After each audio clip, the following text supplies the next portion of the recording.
Good morning, everybody. That song always gets my blood going. Right? I love it. And it's just enough that I think it doesn't get us in trouble. Maybe I don't know. There's definitely rules about that, and I have not. Are we big enough to get in trouble, though? Really? What's that? Are we big enough to get in trouble, though? No. Don't demonetize it. No. Yo, Joe, guys. Good morning, everybody. Good morning. So I'm excited about today's podcast. Yes. Yeah. So we've got a little show and tell today. We've invited some folks from the G.I.JOE 3D printing Facebook group to come in and talk to us about some of the projects they're working on. We've done this kind of episode before. It's always a lot of fun. We should do it more, and so we will. Without further ado, I do want to kind of get things moving. So our first guest today is Jamie. Let's bring him in. Yeah. Hey, it works. Jamie. Jamie. Good morning. Good morning. Good morning. Good to meet you all. Jamie, where are you coming from? Hamilton, Ontario, Canada. Oh, There you go. Nice. I'm very sorry about that loss that just happened. Oh gosh, I just came from a watch party from it minutes before. That was A a little good bit game. heartbreaking. But interesting thing is that you're the U.S. goalie is Connor Hellebuck is a 3D printing son of Chuck Hellebuck, right? He has Filament Friday. Filament Friday. Really? I didn't know that. Yeah, I Has didn't know that. 304,000 subscribers to his 3D printing channel. Oh, wow. Really? Oh, he's Okay, good now I'm going to have to check that out. Thank you for that little bit of Shane. knowledge. Well, that's a big knowledge there. Shane, see if you can get him on. Yeah. I'm on it. Just send him a DM, man. Who knows? fun. Never hurts to ask. I got Jamie. There we go. Yeah, you did. There we Yeah. go. Just as good. I have 0 subscribers. Yet. Right now. Yeah. So as of right now, we'll work on it. Cool. So talk to us. Talk to us about the project you're working on. Yeah, so I can show you what I can show it better than I can tell. Yeah. this is part of the show. We're just going to jump right into it. Just Let's showing get it. stuff. I love it. Yeah. So He's be up. Here we go. There we go. So this is what I've been working on. I've been working on a fire bat. You can see here. So originally, I've been just mucking around with 3D design and printing and stuff like that. Originally, a long time ago, I actually started on, Tinkercad like a lot of people do, and then I moved to Fusion for a while. So I actually designed things primarily on Fusion, and then I've been sort of jumping around trying different things. I've even designed things on VR, because there's a program in a VR headset called Gravity Sketch, and you can actually design stuff there as well. And Gravity. Sketch. So if you have like an Oculus Quest, Mhm. you can download Gravity Sketch, and it allows you to design and do all kinds of stuff in 3D. You can actually I think you can probably design something that can be printed from it as well. I've seen people do it, at least. I haven't. But yeah, that's all kind of like where I've been bouncing around. And I finally landed on Onshape, and I find Onshape, like, nobody's paying me for this, but Onshape by far has been like my favorite one so far. Can you give me a reason? Can you go into that a little bit? There's a lot of usability. Tinkercad to Fusion to Onshape. That's kind of been your big ones that you've been going through, and now I also did SolidWorks. I actually have SolidWorks from work. Okay. I've been messing around with SolidWorks at work. I find that absolutely frustrating, even though it's like the grandfather of a lot of these 3D printing programs. There's kind of the issue with it's tough for them to move away from the baseline. Yeah. No. But Onshape was designed by a guy who was part of the SolidWorks team. I think he was a CEO or he's one of the executives from SolidWorks, if memory serves.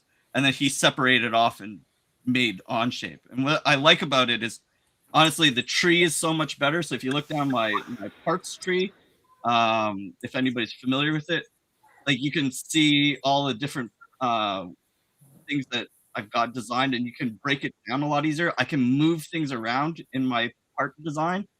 So if you look at it here, I grouped it in terms of like my body components are all my designs are here for what I've done here. And in this case, for my body, instead of just making a simple sort of like using cubes and squares, I can put planes in, design mid components, just like on some of the other programs, and Yeah. draw off so you get these nice smooth curves everywhere. Mm-hmm. The reason I picked the Fireblats because it's complicated. It's not an easy. It's everything's round, Yeah. so it makes it very difficult to like put a square here and then just do a fillet. It's that curve and that aren't so easy. And again, I think a lot of people, when I look at other people's designs, they have a lot of problems with like the nose cone of a lot of planes. And doing the loft system here just made it easier. And then mirroring, there's a lot of restrictions around mirroring parts. So like if I want to, I can just basically highlight that whole part, hit mirror, and then pick my right plane, Mm-hmm. and then and this is all web-based too, which is another big thing. So like you don't need a high-powered computer to do this. Like I can run this off of my iPhone, I can run this off of an iPad, I can I can run this at work on a web browser at work, which all of us use like these little box computers like so big, and they have no graphics capability at all, but everything's off the cloud. So I can do modeling anywhere, which is a big advantage as well. Sweet.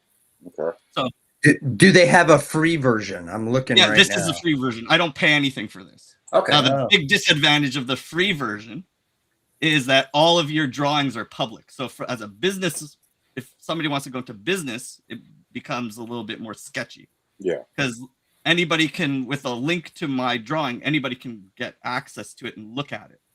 Now you can't, I don't think you can copy it directly, but like all of the information's like on the screen. Okay. But otherwise, like that's the only real disadvantage.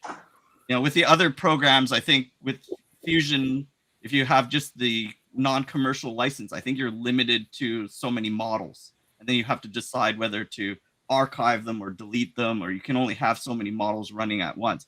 I can have an unlimited number of models running as long as it's not commercialized, and again, people can have access to looking at it. I posted the link to my design on the Facebook site. I'm not sure if anybody looked at it, but if you look at it there, you can just pull it up in a web browser. You don't have to download the program or anything. It runs in your web browser.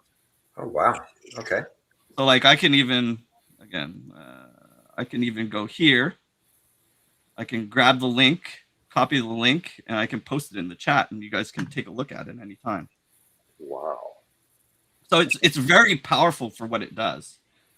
And yeah, it's just, I find it super friendly to use. But yeah, like if you're already in something, then it's a little bit tougher, but to change.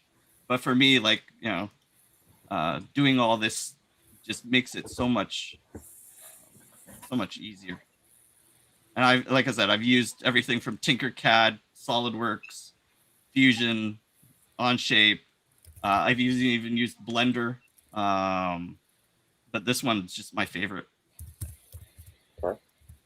So, yeah, it's been an interesting journey of design, and again, like the designs here are a little different too, because I've everything sort of on the Firebat, it's canted. I don't know if anybody like takes a really close look at it, but the wing is not exactly like in a plane. It's off on an angle, which gives it some issues on designing because everything's on an angle. I just finished trying to put this wheel on the back, but the first time I did it, it was off angle.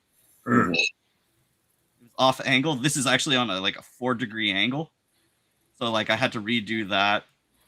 redoing stuff is also a lot easier when you're drawing it. And then another thing that's kind of fun that I'm trying to mess around with is I'm trying to design the canopy hinge right now. Yeah.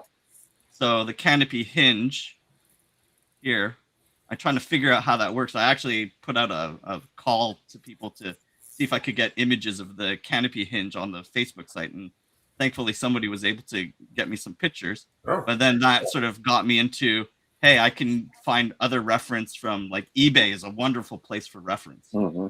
If you want reference for toy parts that you don't own, eBay is great because you just type in the part that you want to see, and people put up some phenomenal pictures of it because they want to sell the thing.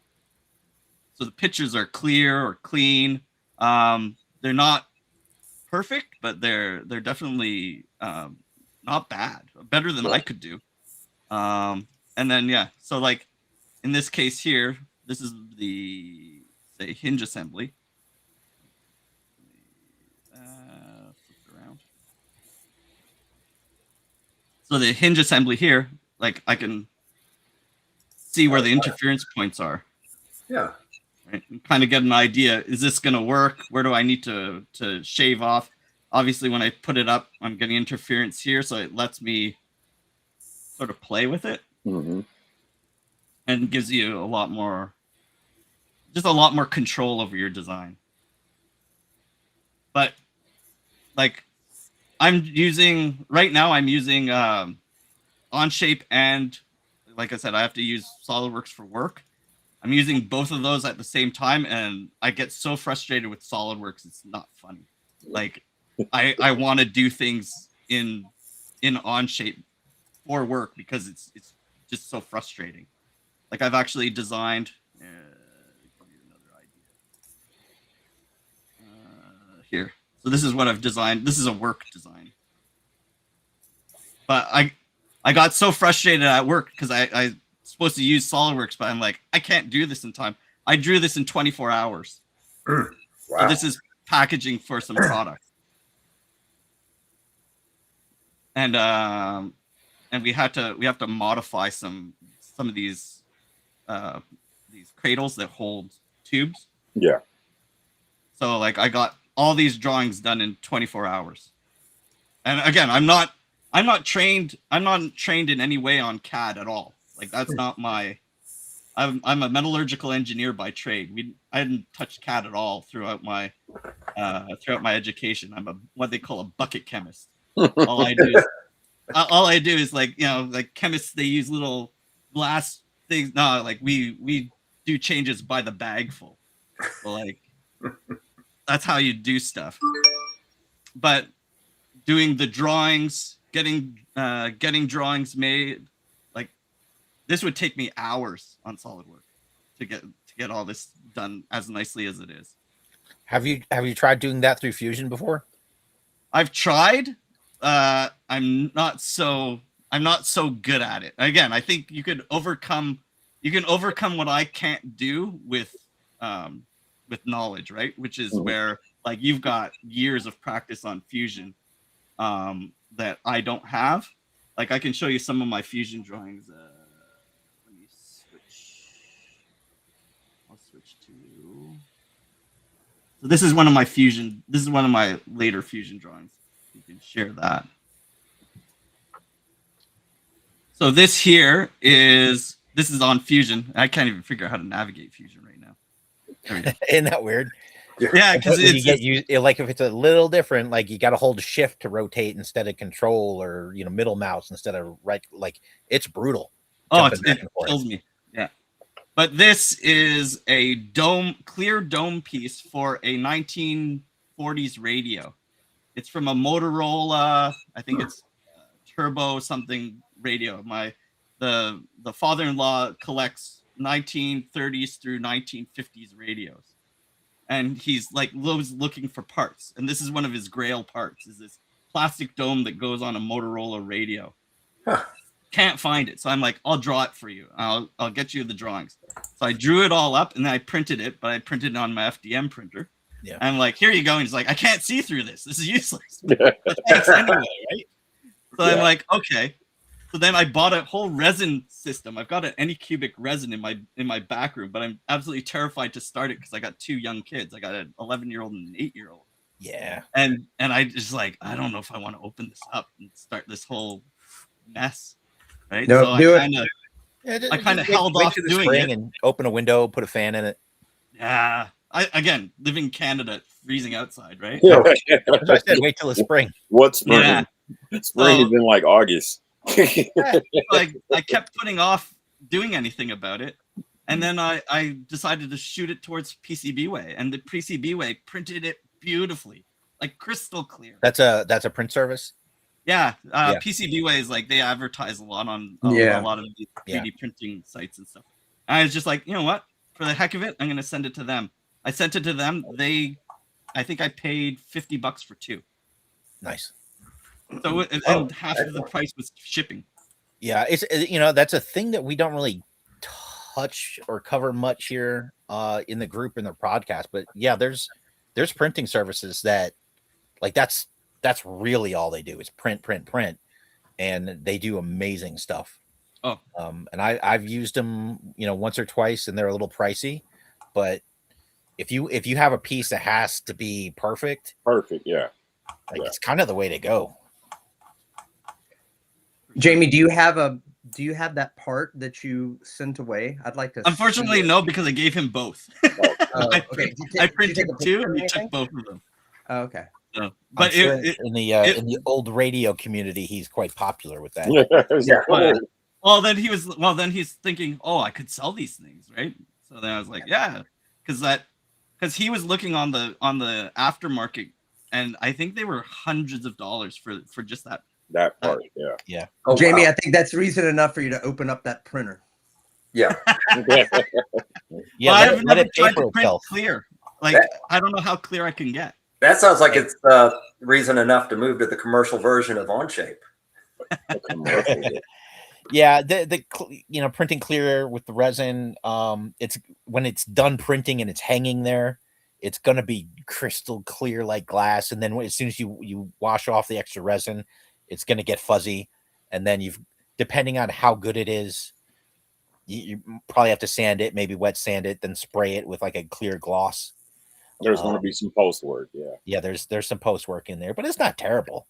Depending on how big that is and whether or not you can easily get, like, the outside's no problem, but getting to the inside, that convex part, that could Yep. be a little tricky if it's hard to get into.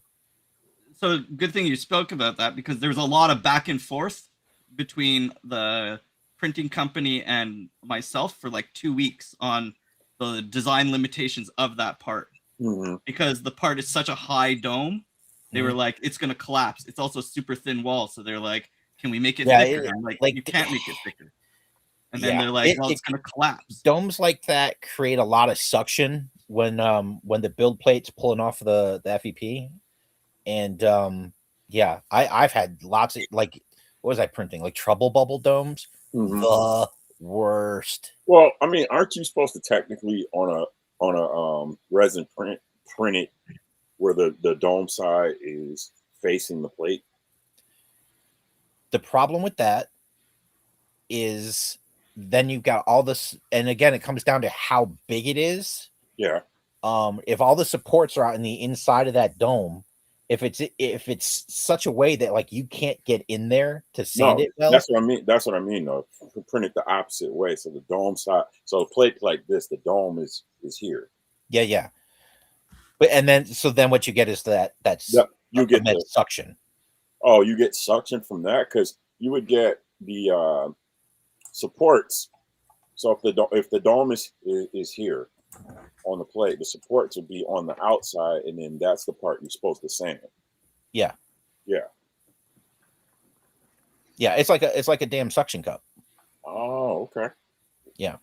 Yeah, it's not normal suction. Like if you have something flat and the whole thing is cured and pulling off. Now you've got like a suction cup situation. You've got air. Yeah, you've got air sucking up. Yeah, and it's brutal. Oh wow. Yeah.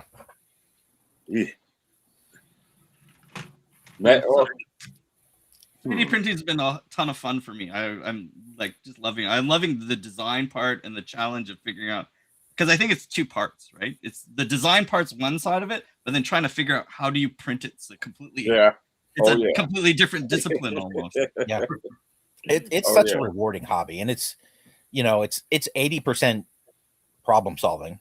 Yeah. So Yeah. like I test printed the There you Fireback go. here. Oh, nice. That's the test print. It's clean. I only printed half of it. Yeah, That But- looks like it could fly. it's clean. Like it's just It's unbelievably clean. it looks light and clean, A and little bit too much light here, but Yeah, the man. print lines are very, very smooth. I think the biggest challenge for me was trying to get the panel lining done. Mhm. That took a while. How did you Um, orient that on that print, Jamie? I did like that, Just Just like that? Okay. Okay. flat, straight up and down. Yep. And Yeah. it- like this is probably the best print I've made in a while. Now, mind you, this is why I think we talked about earlier. So back here, this is an H2D. One of the things that I want to get to is printing with two materials, because I don't know if you can see it. Obviously, it's overblown in terms of lighting. yeah, it's kind of washing out. There you go. But you can see the quality of the print on the back end where it's facing the Sure. print bed is pretty terrible. So the H2D, I'm hoping I'm gonna try and do PTG support Yeah, and just do zero gap, and then try and get that. and just get that whole little side. peel off. Yeah, Yeah. I get you. Mhm. Same with the wing, right? You can see all the tearing. Yeah. Yep. I want to get rid of that here too. Yeah. That all bugs me that it looks like that. So the question from GI Customs was like, do the wings fold up? But I mean, Not yet. Yeah, that's what I was guessing. I think you just want to print the structure to see how it would look. Yeah. Yeah, but I think so. If you go back to hold on a second. If I go back to my design, sorry. Okay, back into share. Yep. If you go back to the design, so it should be easy enough for me to cut a line into here Hmm. and then separate that into two parts. Yep. And then just put the mechanism here for the fold. Okay. But this isn't like, even the wing is not like it's not a flat plane. It's actually an airfoil. So like when I designed it, it actually has a wing shape. If you look, where's my profiles? Here? No, not that one. And so it has like that It's one of these. curve into the. Oh, here's my wing lofts. Here. Hold on a second. When it's showtime, that's where you got Yeah. problems. There you go. Yeah, I see it. I see it. Yep. You can see it's an airfoil that I Yep. put in here, Mhm. so it's not just a flat plane. Yep. So it's Yeah, Yeah, you didn't do yourself any printing favors with that for sure. no, I'm making it as hard as possible. I want to make it the best I can possible, Mhm. right? Yeah. So even Do you- like I've looked at other people's designs and they're like, they just go straight into the side of the body. Well, this one here, right? Like I've actually got it coming down and then going across, and none of this is straight. None of this is flat. It's all curved. Okay. Do you plan to separate out your parts for final printing and that kind of thing, or you still want to do it all in one? Probably have to separate it out. I want to make it so that except for the canopy, I can print almost all of it in one shot, but depends. Yeah. But yeah, I've even got like that substructure here for those who are familiar with the Firebat. Like there's this sort of, I called it the tank, and that's where the wing sits on top of for to lay in plane. But I designed that all in, and now I just have to cut over it, and then I'll have two different parts, and that should all. I'm trying to figure out if I can do this as a print in place. Shane showing off. Yeah.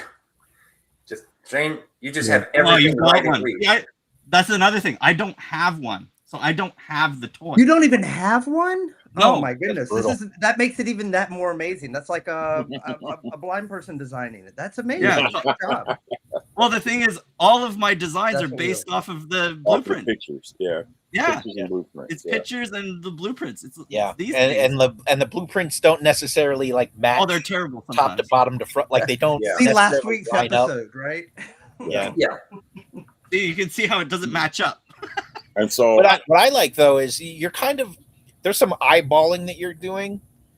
That I think if you were doing it at 118, it might be too much. But like by making the wing, I don't if it's an aileron. I'm not an aircraft guy. But it's like a little thinner. It's not quite as thick as the toy would have been if you Oh, just it's very blew it up. And it looks sharp.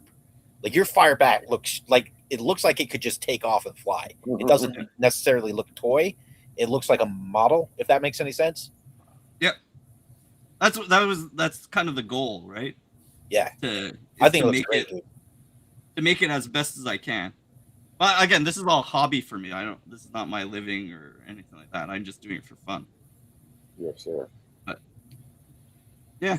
So eventually I'll get to it, but it's going to take a long time. I think I'm getting into the detail work where the detail work is like it's over 50% of my time is going to be spent mucking around in here trying to get it in. I've never tried. A big part I've of never that tried to battle put is in a just print knowing in what the- place hinge. I'm sorry, Mark. Go ahead. Sorry. Yeah, that's what I want to do. Is I want to make it a print in place hinge. So Okay. I've Awesome. started it.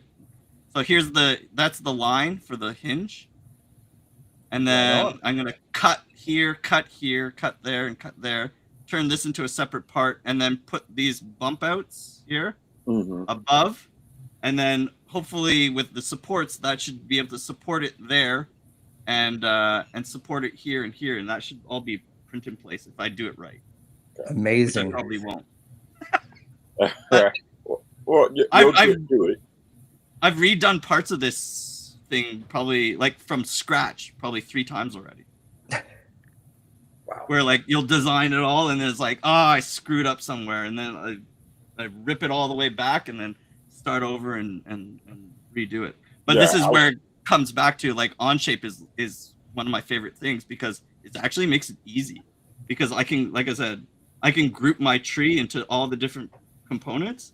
I can pull parts out of things I've designed and Bring it pop in them there. into my tree properly and organize it well. And I'm not sure, Mark, your design process, but like for me, this is pretty major. So it's something I've always kind of advocated to people when they ask, like, what software should I use? It's like your individual brain is going to work with different things different than my brain. You'll gravitate to something. Yeah. Yeah. So it sounds like you've got something that works with your brain. Yep.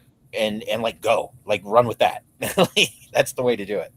I when I finally got the balls to really ditch Tinkercad, I tried 6 or 7 different programs. I didn't try Onshape. It may not have existed then. I don't know. It might not have. But Fusion was the one that worked for my brain. Well, Jamie, thank you for walking us through that. Thank you for coming on and showing us a little bit in your design process, and especially kind of your opinion about the different design software. I know that's Right. something that we always are striving to kind of figure out and give a lot of attention to the design process, the tools that you use. So it's kind of great getting that sneak peek into your brain of how you do Yes, that. sir. And especially not having the toy too. Mind Yeah, blowing. it's brutal, man. Oh, Yeah. there's no reference geometry. So even the length, I just kind of guesstimated, and I made it 30 centimeters. I would have used that as an excuse immediately to go out and buy a fire bat. Correct answer. And thanks for having me on. I appreciate it. Oh, thank you, Yeah, Jamie. well, when it's done, we'll have to have you back on to show it off again. Yes, sir. That might be a while. Yeah, I was going to ask about timetable, but Yeah, I do this. No pressure. No whenever I pressure. have fun. But again, No pressure, but I- next week. So I've posted the design files on the thing.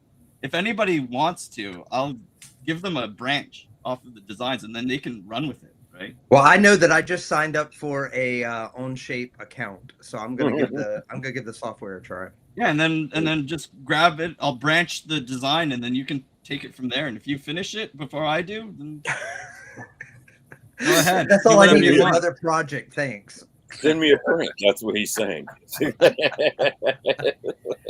Thanks again, Jamie. I don't have to own this design. It's okay. All right, That's- thanks a lot. That's good, because if it gets out there, it's Yeah. It's gone. Yeah, it's Oh, gone. yeah. it's Wild West, baby. Yep. Yep. Okay. Thank you again. All right. Take care. Thanks, Jamie. All right. Next up, we got Matt Elder, who's going to talk us a little bit about his LPD. Sweet. Good morning. Matt, Good morning, man. Good morning. Morning, Matt. where are you coming from, Matt? In Ocean Springs, Mississippi, and for those of you that do not know where that is, it's on the Gulf Coast. It is the next city over, next city east from Biloxi, Mississippi, hometown of Mississippi's only G.I. Joe roadblock. Nice. Hey, Matt, we're having a little trouble hearing you. I don't know if you're. It's just I don't know low. where your microphone is, but you might need to be closer to it. It's on my headset. Okay. Okay. I have Oh, Doc's headset. So can you hear me now? We can hear When you, your but it's a little hand was loud. next to your head, we heard you real good. yep.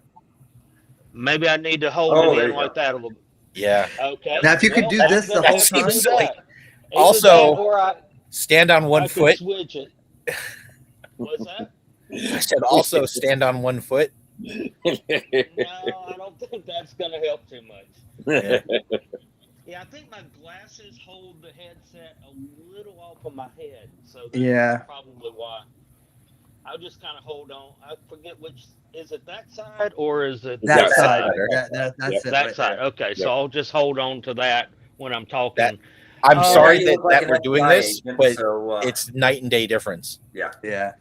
Okay, not a problem. I'll There you just continue to hold on that side because I'm sorry. You look like this you're is the getting first some time breaking I've ever news for actually us. Yeah. used the microphone on these. Matt's getting some breaking news. He's got some breaking news here. Tell us Olympus is about your falling. project.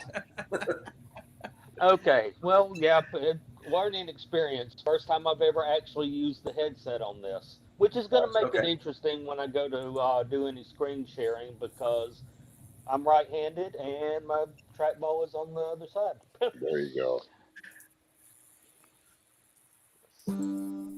Anyway, the project I'm working on right now is an LPD chip, which is, for those that don't know, is short for Landing Platform Dock. It's one of the types of ships that carries hovercraft and helicopters, which is something that has been sorely missing in the G.I. Joe canon for a very long time. We've had the whale since very early in the run of the figures, but we've never had anything to actually transport it. Oh, So okay. That the big one I'm thing. designing right now would support carrying up to 2 whales, plus some helicopters and other vehicles. Yep, Matt. Could you please? People are Hitters. saying that we're losing the sound a little bit more. Okay, hold on. There I'm you go. gonna There it try is. switching. I'm gonna try switching to the microphone in my iMac. Hold on just Yep. a moment. Okay. Yeah, that might be Thank better. So as he's doing that, now it's starting to make sense because he's down in the Gulf, and I'm sure he's seen some of these boats, some of these ships kind of being built or going Yeah, by. they build them. They build them down Yeah. there. Yeah. I actually used to work for the shipyard that builds those. Yeah. Okay. Is it Austell or one of those that do that? I think I've seen some around No, Ingalls builds those. Ingalls, okay. Austell over in Mobile builds the LCS. That's what I'm thinking of. All right. But he's still tweaking his sound. So there it is. It's something. All right, popped in. how's the sound now? There you Oh, go. much That better. works. Okay. That works. Brilliant. I Brilliant. switched it to the built-in mic on my iMac. Cool. Brilliant. I've got Much my better, thank you. headphones. I just connected all the audio through my headphones, but it apparently is going to work better doing this. Now I have to work out on this program how to do the screen sharing. I can show you. I've actually got remote desktop to my design computer, so I can screen share that. Okay. Yeah, As soon as I figure out where the button is for screen share on here. it should be right in the middle. It's a box with an arrow pointing up. Oh, okay. Yeah, I see it. I'm Got it. clicking in the wrong spot. Hold on 1 second, and let me call up that and screen share, and go back to that and to there. And why is it stuck on that screen? Well, So are apparently, you trying to share? screen sharing does not like remote desktop. Okay. Okay, so we will not be doing any screen sharing. I was going to show a little bit of preview of what I was working on, but I do have one little test part that I have printed, and that right there, scoot it back. That is the topmost piece of one of the antennas on the aft mast of the ship. How can I share? Let me try to see if I can share this picture at least. Hold on Yep. 1 second. Yeah, I'm trying to find your last post on the in the group, and I can at least Right. share that too.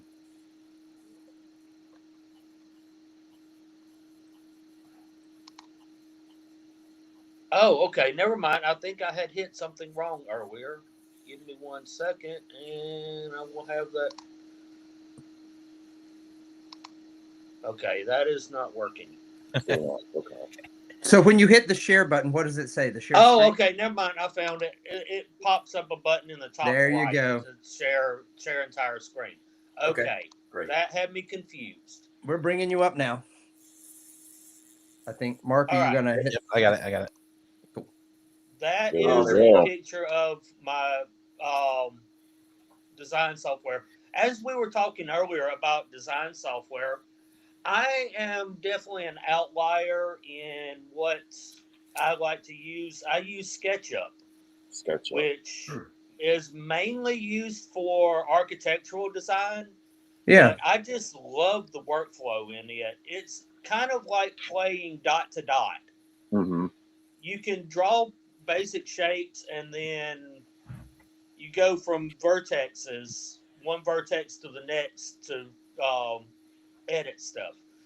One advantage that it has is that you can directly import and export STLs and edit an STL directly, edit the mesh of it directly. That's Which wild. you really That's cannot brutal. do. Really? You cannot do that in almost any other 3D design software that most people use. Yep. Not without But multiple conversions. Yeah. yeah, if you see this little spot right there, can you see my thing on the screen? That's that little piece that I just showed you printed. Okay. That gives you an idea of how big this ship will be. Wow. It is approximately 18 inches wide and 10 feet long. It is longer than the flag. So, do you see yourself being buried in it? No, because I'm slightly wider than 18 inches. That's fair. Can I print it on my little printer that I showed earlier? If you've got anything Ender 3 size or bigger, you'll be able to print it. Because intend, just like I did with my design for the pit that I did last year, I intend to cut this for a 220 by 220 bed.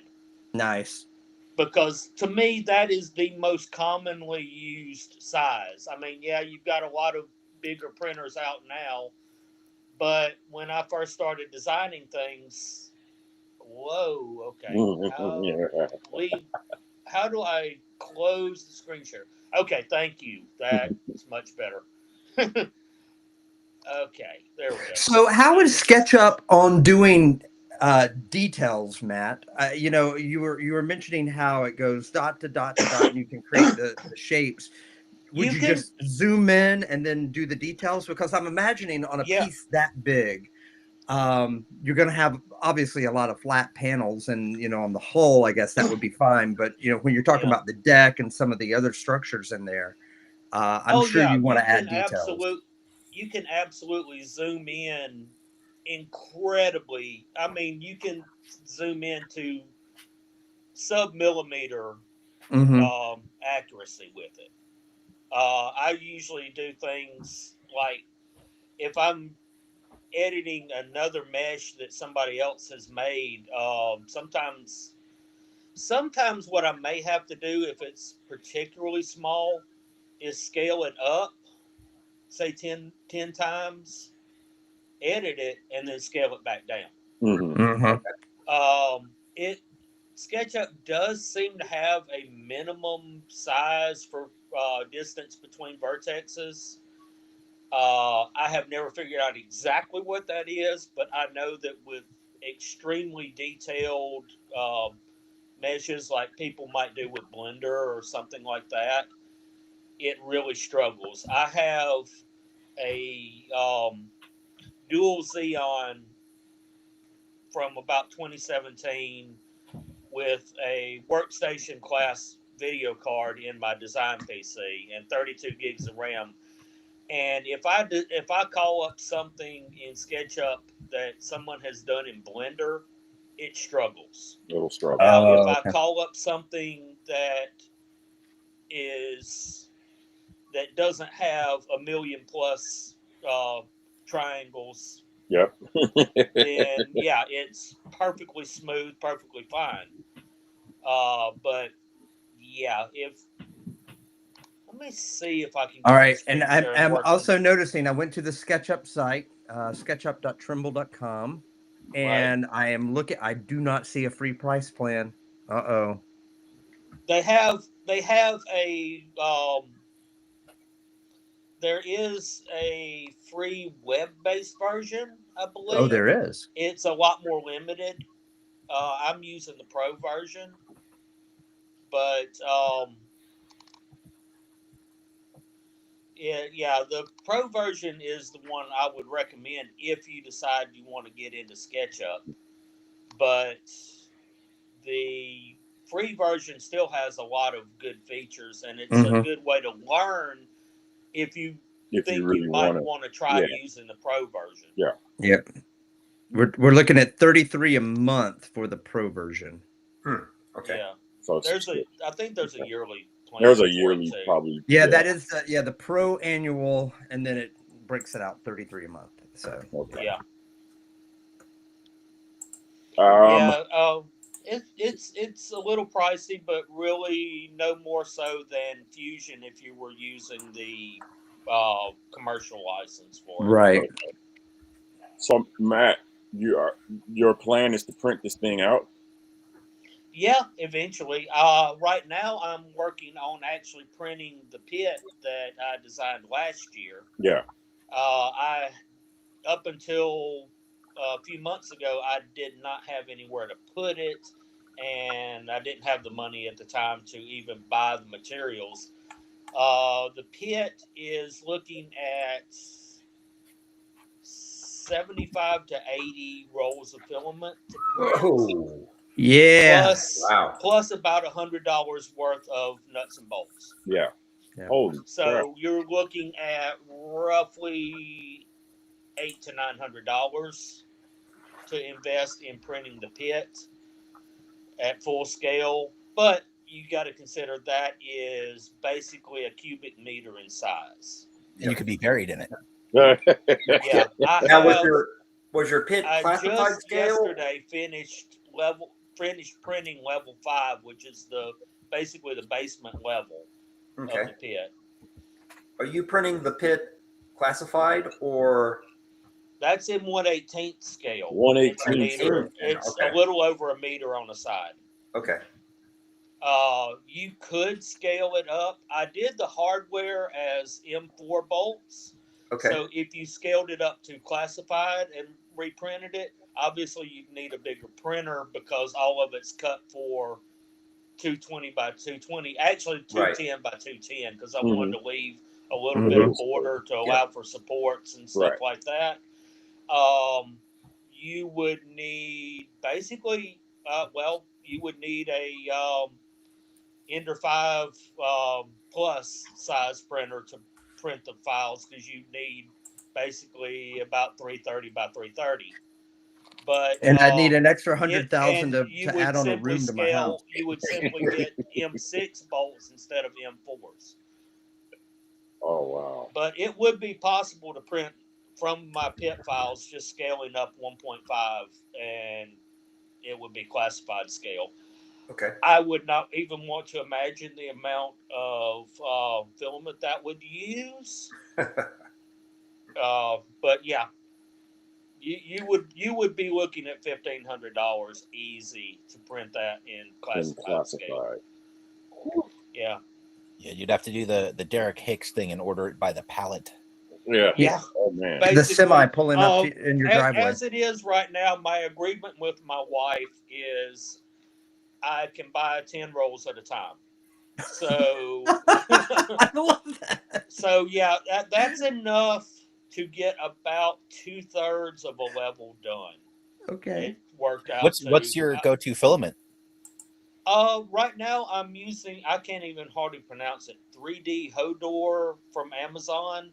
It's like $11 a roll. Okay. And I'm just using the basic PLA on it. PLA, It's gonna stay indoors all the time. There's no reason I would need to go up to anything stronger or more temperature resistant than Matt, that. I have to tell you though, what you just said was the first time that I've ever heard on the podcast an agreement of rolls per filament with a significant other. So I think we're going to record that in as, I would love to have heard the negotiations on that. Did you lead with 20 and she countered with 5 and you kind of met in the middle? Well, no, actually, we have this understanding that I can pretty much buy anything up to about $100 without having to ask her. She is the primary breadwinner of the family. I am out of work right now. I'm staying home taking care of her parents because we live with them. They're both in poor health. Yep. So I'm the caretaker for her parents. So I don't work outside of the home. So I do the design stuff and try and sell prints and things like that to make a little extra money. But my understanding with her is I can buy something up to about $100 without having to ask her permission. Well, since at $11 a roll, that puts it a little over my budget, so I had to ask her. I could have bought 9 rolls, but who buys in multiples of 9? Yeah. Mark, I want to put on a future on our podcast schedule for a future episode of spousal negotiations. All right, I think that would be yes. Hey, you don't know about this world because your wife is very much into your hobby, our hobby as well. But the pain and struggle is real for the rest of us. Oh yeah, I hit the spouse lottery when it comes to that. So I'm all ears. You guys can talk about it all day. I'll just grin. Yeah. So Matt, going back to the ship. What made you decide to do that? What was your main factors? And I think that we need more Navy stuff. He said earlier whale delivery. So just whale delivery. I did. Basically, yes. Partly because it's something that's never been done before. Mm-hmm. Absolutely, especially in that kind of a scale. Mm-hmm. I mean, yes, Derek Hicks has done this classified scale He's done the version of the flag. So we weren't hitting on something from like childhood where you didn't get that flag for Christmas, or did you have a flag? Well, no. Actually, I have owned a flag in the past, believe it or not. Admiral went to Matt a then, yard. huh? Yeah, I just had no place to store it or put it at the time. We were living in a small apartment. I had found a huge lot of G.I. Joe stuff at a yard sale that no one had seemed to want. I called the lady at the end of the day of her yard sale. She gave me the entire lot for $25. It included Whoa. about 90% of a flag, a bunch of smaller vehicles, including a whale. Um, and yeah, I mean, See, I miracles do could put happen. the flag together on the patio, but I obviously did not want to leave it out there. So I eventually ended up selling that flag for about $350.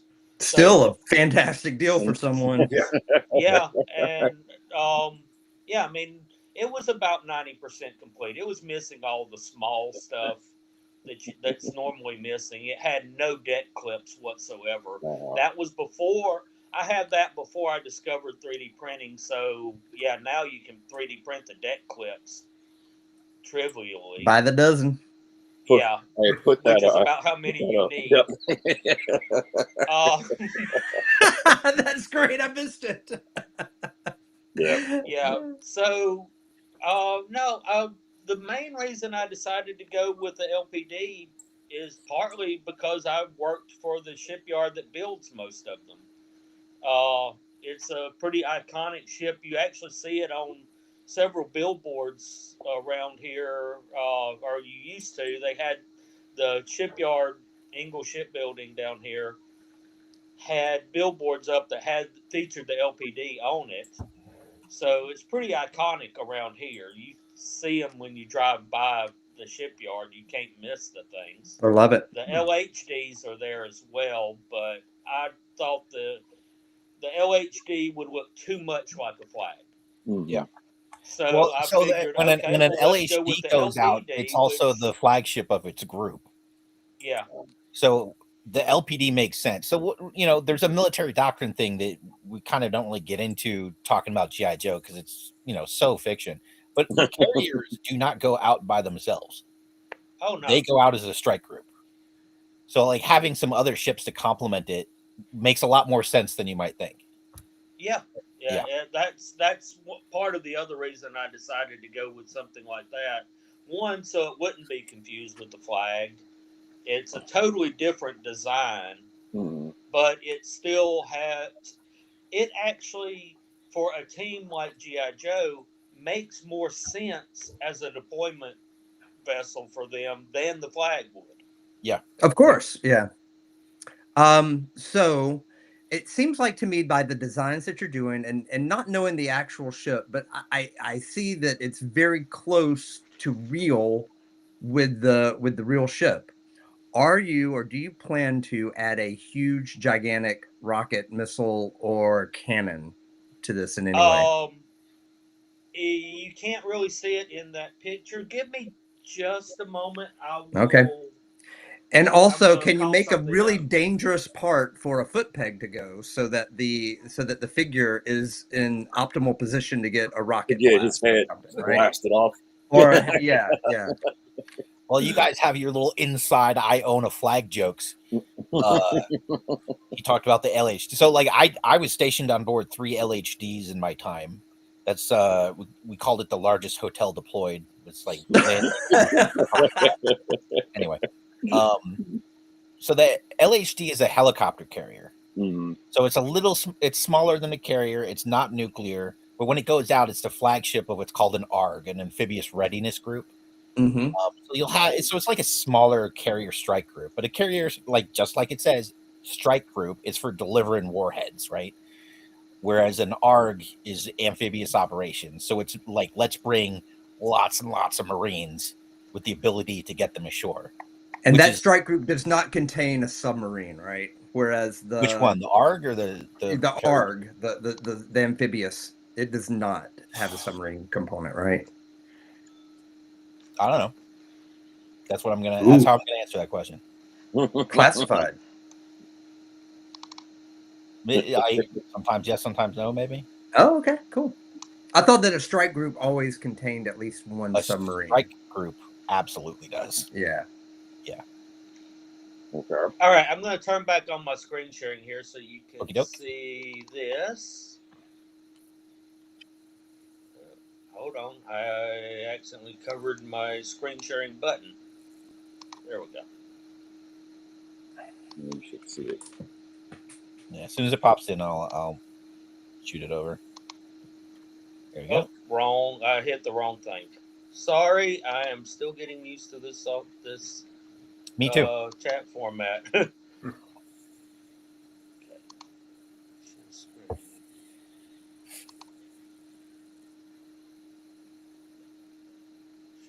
Entire screen. I didn't. There you go.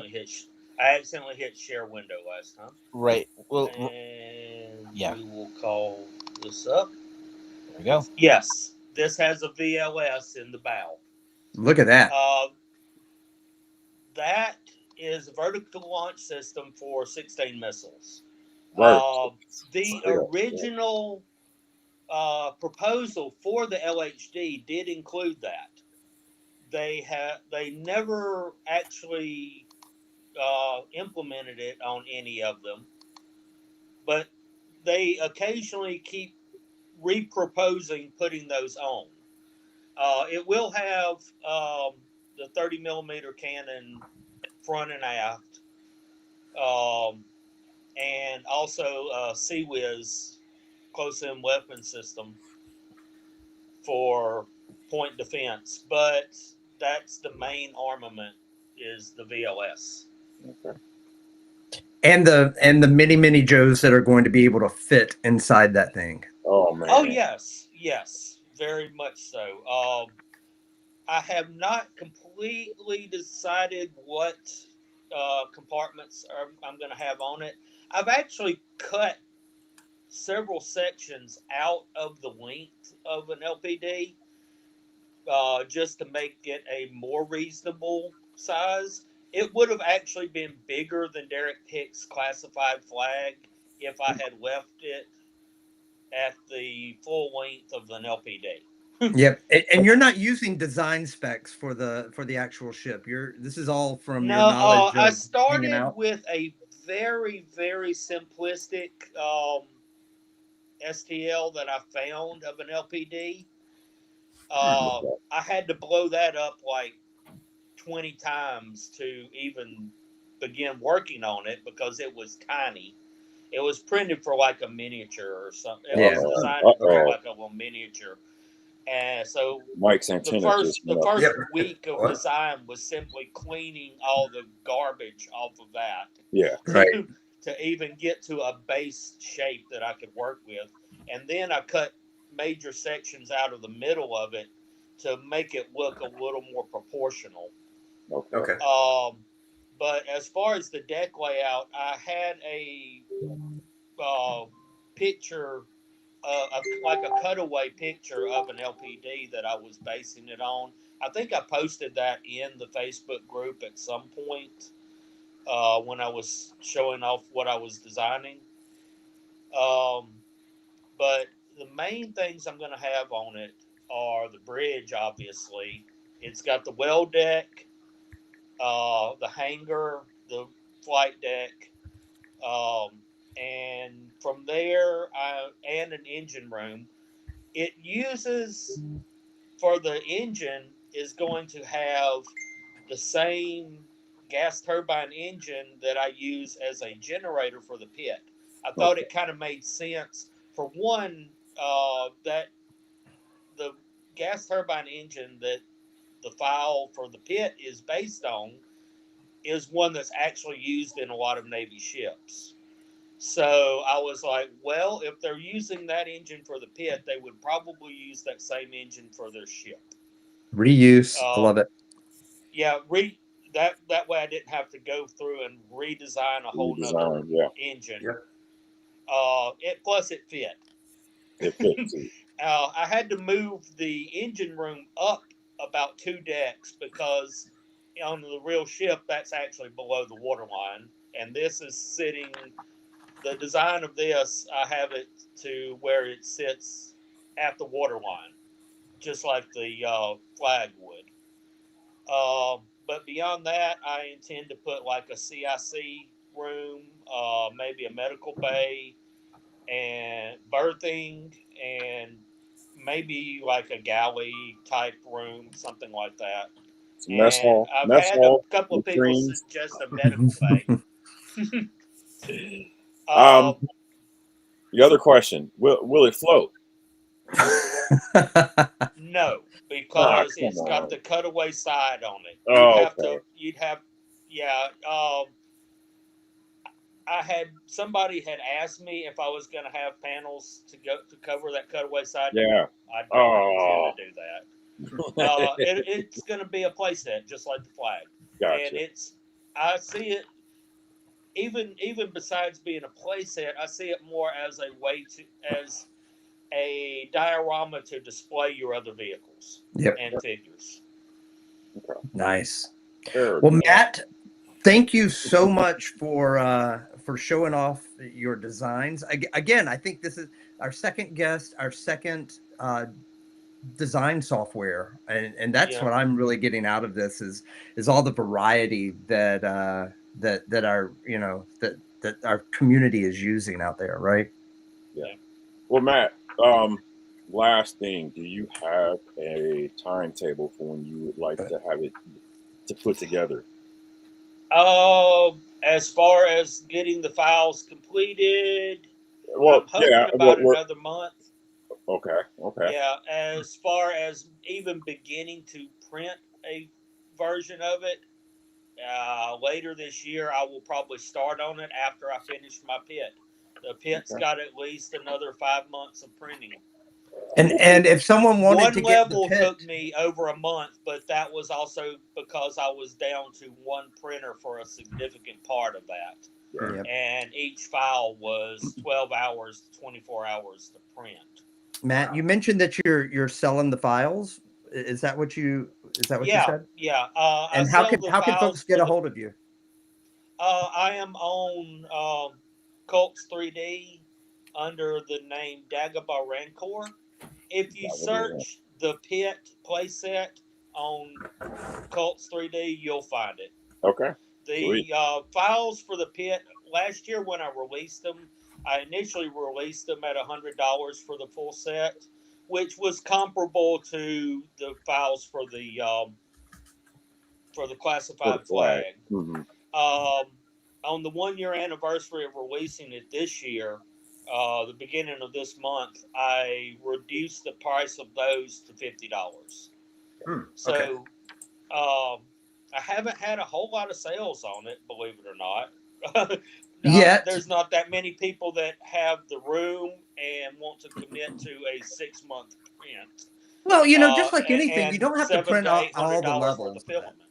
Yeah, you don't have to print out all the levels for that. I could definitely see printing out one of the levels for a diorama. And I also have a level that you can get separately to design your own level. It's basically just the outline and a few of the specifics to interface with the rest of the pit, so you can actually make your own custom level for it. I initially was charging $15 for those files, but I put those now to basically pay what you want on them. You can get them for free, or you can tip me something if you want to. That also you can find on Colts 3D. If you find the link for the pit, you'll find the link for the custom level file for that too. Well, I'm so theoretically design your own version of the pit using those files if you want it. Yeah. Well, I'm so gracious to you for giving all the hosts of the 3D printing podcast those free files. I'm just kidding.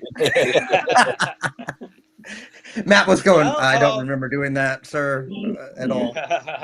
No, I did recently trade a copy of the files for a almost completely working Ender 5 Plus. Oh, wow. Okay. I paid shipping for it.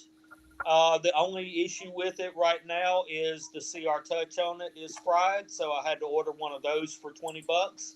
but otherwise, I'll have a Ender 5 Plus here operational probably by the end of the week. And that's a way to Uh, work around the spousal negotiation contract thing. So, Yes, right. it is. boom and doom. Hey, All right. I'm getting a $400 printer for the cost of shipping, shipping. basically, Yeah. plus one part. Sweet deal. Sweet deal. Well, thank you, sir. We appreciate your time All right. and love It's Thank seeing you, your Matt. stuff. Come back Thank you soon. very Talk to much. you guys later and see you in the Facebook group. See you in the All group. right. Thank you, Matt. And Michael Heltz is up next. Yeah, let's go. Yo, Joe. Michael, thanks for waiting. Yeah, we were going through it. Definitely learned a lot sitting there listening to that. I didn't even realize that the other stuff because I'm all fusion, right? Mhm. So, Third guest, third program. There you go. yeah. Well, now I got options to tinker Now you around got with. some but options, yeah. Yeah. Yeah. Always All like I new like- tools. I love your wall setup behind you. I see the Raven. I see a bunch of stuff up there. Is that a that's mask on the top, right? Yeah, that top There you shelf go. is all masked, but yeah, my display case over there is all Joe's, and then Mhm. it's So I got my Sky Striker over here behind my printers, and then I got a Tiger Fly back there. So yeah, having a 3D printer and Fusion, I tend to like displays, right? So I definitely work on those. And I just got done, honestly, with my Despoiler desktop display. So Nice. Ooh. right. So yeah, those are going on. Love Is that it. paint? Yeah. Is the Destro painted or is that gold filament? No, that's painted. That's Yeah, Okay. it's definitely It looked pretty painted. shiny. Yeah. Yep, painted. But yeah, that's where I'm at. But my main focus today was going to be this one right here in hand. Now, if you can see, it's still a work in progress, right? Yeah. Just got the stickers in, so the decals are on. Trying to figure out and mimic what I could. Now, I joined the group a while back, and I put out one simple request, like, "Hey, where are these HIS files at?" So it looked like consensus was Bryce Henson, right? It's like, "Hey, this is an awesome file setup." So I found it, but it was classified, and I was looking more for the 375 guys. So I decided, grabbed the file, started scaling everything down, and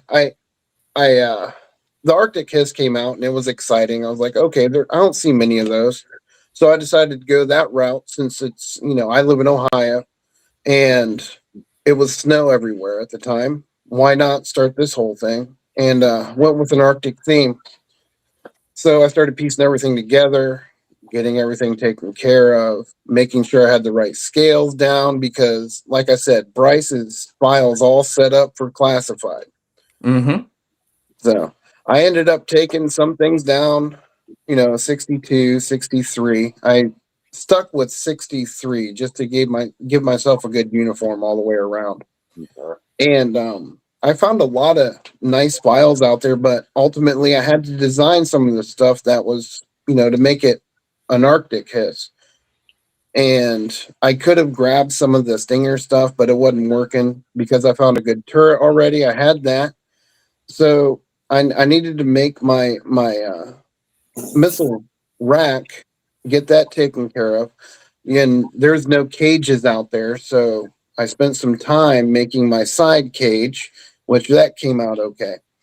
And I did happen to find now there was a good recommendation to get real cloth, which I'm going to do eventually with this. I found a generic roll of cloth out there and scaled it to where I wanted it, designed me some straps, put it all together. And this is an ongoing thing. If you can see in the front, I actually got some acrylic for my headlights. Okay. And there is going to be acrylic in the canopy. I have a sheet right here. But that light blue is going to be in my canopy. And then I also, because of the project, you can see we have a Hiss driver head on one of our, snow serpents. Mm-hmm. Nice. So that had to take a little bit. I got lucky enough that I found a file that was the exact throat, right? And it had the ball and the pins on the side. So I sliced the bottom and ended up attaching it, pinning it to, and painting up my driver's head there. All right, So Michael, I got a silly question for you. So yeah. going back to your Hiss and that rolled up thing that's on the side of the Hiss. All right, what Mm-hmm. is that? What is that? Some kind of tent? Or because me, I'm in the South and I love to boat, and we call those things lily pads. We we throw them out on the lake and we sit on. No, it's not a big yellow foam thing. Yeah, it looks like a Artwann's big got yellow the lily pad that we put retail on boats. version, right? You were Yeah. holding that up. So it's actual cloth roll on that one, right, Artwann? Yeah, Yeah, I think as so. far as Yeah, right, it's I always so took it as a kind of throw up. You throw this up Arctic weather. You need some kind of break from the natural elements, right? Mm. So, but that's the story I stuck with when I first saw this on the old 25th anniversary. Yeah. Is That's that the time where period. this Yeah, model that. came from? Artwann, is Yeah. that what you're holding up right now? That's what I'm 'Cause holding. I up. don't have one of these. Yes, that. Okay. Yeah, you're on a new mission now, Shane. Get it together. You know what? I'm on a new mission every single podcast, and I love it and I hate it all at once. Yeah, I've wanted that thing for a long time. And Yeah. Michael's, I really like that you've broken it up with some different colors with the blues and everything. It looks super sharp. Well, It looks was I took it off of the snow serpents. Honestly, it was I was going to use the body. I had this, in my picture in my head. I was going to use and create this snow serpent Hiss driver matchup, right? Mm-hmm. Yes. So I went with that theme, and I felt like that's the Arctic Hiss I wanted, considering it was everything. So I chose all the colors, and it worked well, I feel, for how I wanted to display it. And I love that I got the decals on there, and I knew it was just going to pop with that. Yeah. And I think it went together well. How does it look with the standard black Hisses going down in a convoy or whatever? Look good?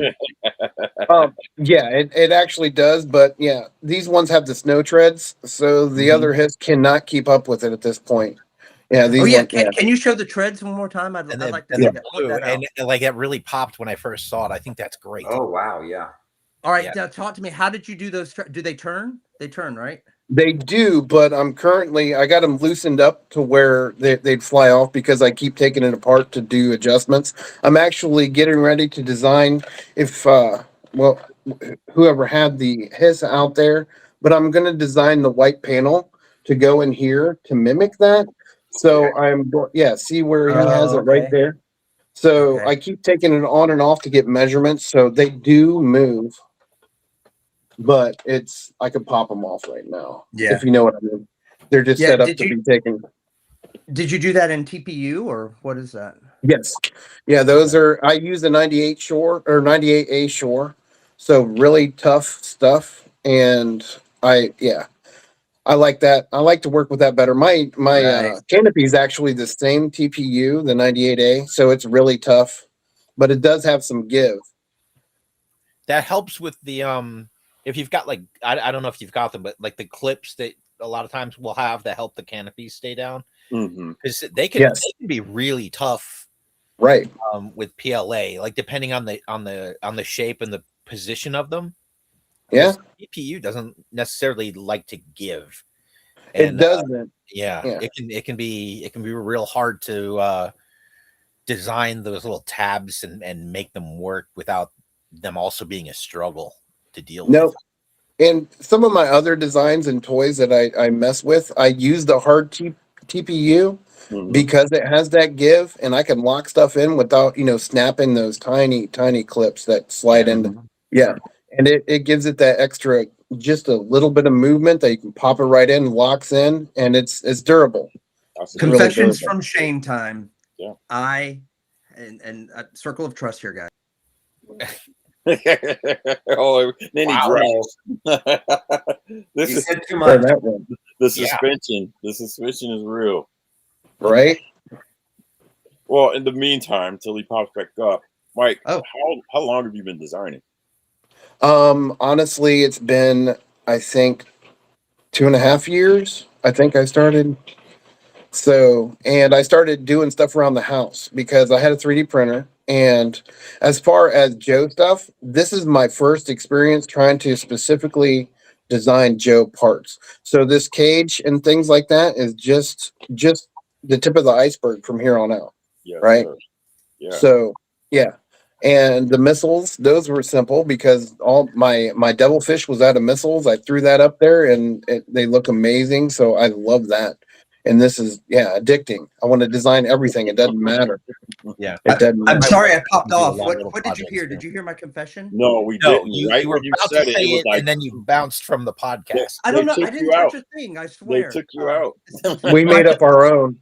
Yeah, my It's not confession attractive was either. I've never printed with TPU before. I've got a roll unopened over here, and I've never ever printed with it. Well, And I dry need it to be- first because that Dry stuff it. is Make sure you dry it. Yeah. Yep.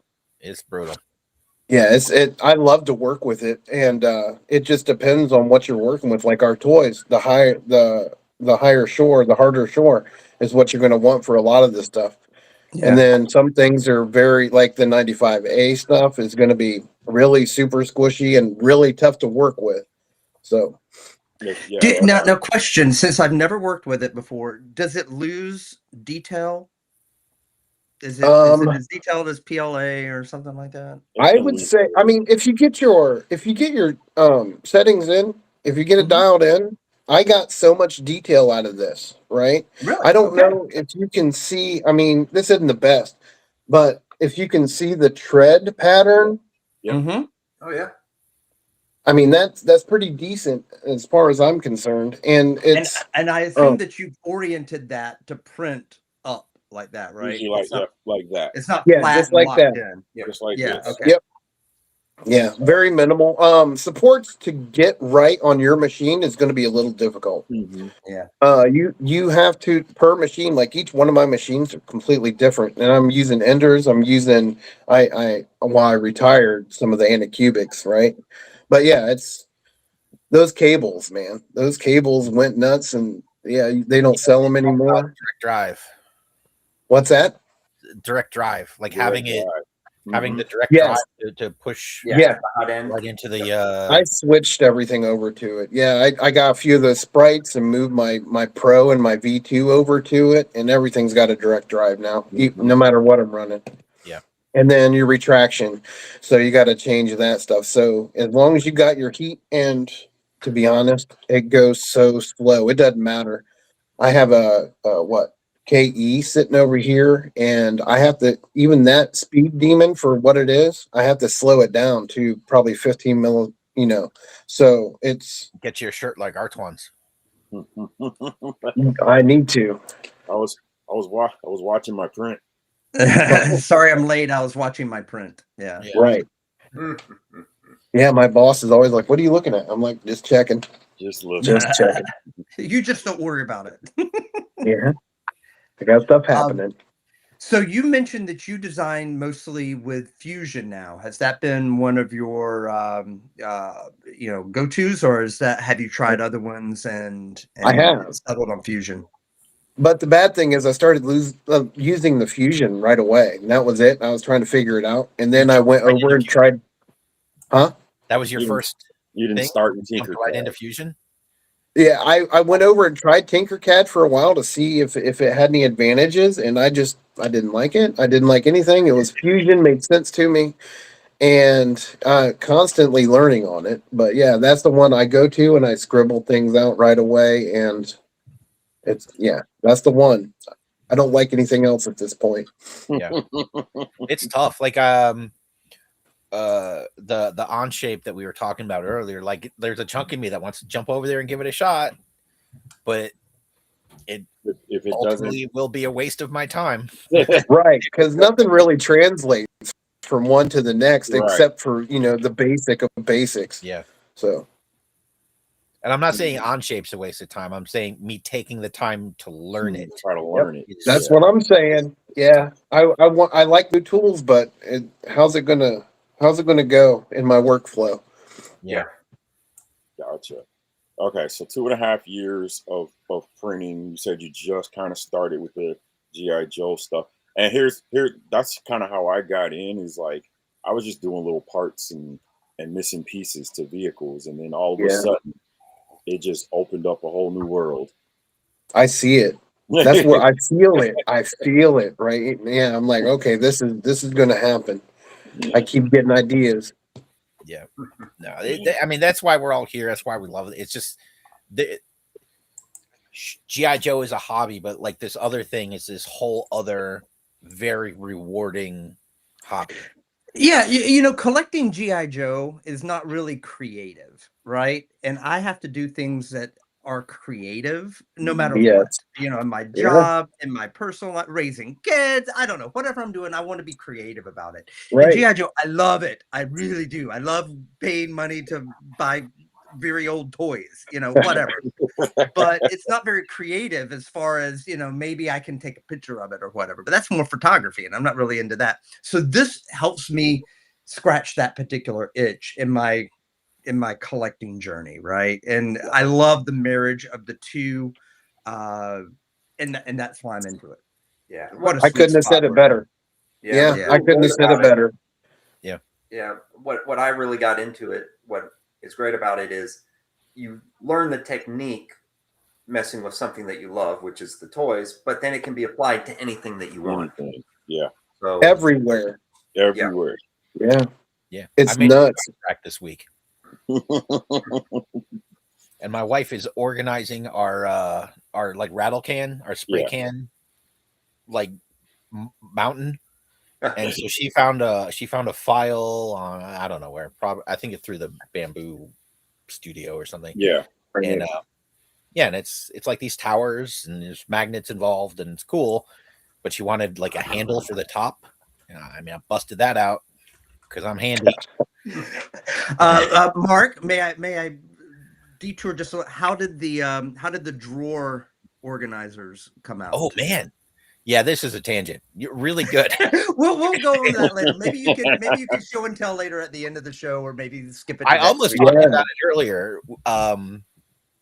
We were talking about the rolls. So I took my wife to Micro Center and she bought 10 rolls of Inland Basic TPU black at $9 and change each. And I have my Micro Center card, so I get a discount. So like we got those spools of PLA, like I might have said TPU, it was PLA.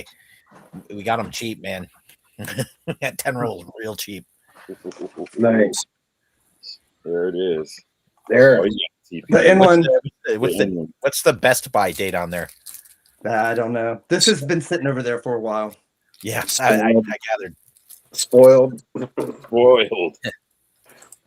So what do you said you had to dry your TPU. Do you have a system or something that you use to do that? Just the typical. I got a Sunlu dryer sitting there waiting, and it stays on standby for when I swap everything out, because you can typically tell right away when it starts to get a little wet. You can hear it and everything. So yeah, it starts to breathe. But yeah, other than that, everything goes through the ringer. Like I said, it's all my enders and everything. Direct drive is the best for the TPU.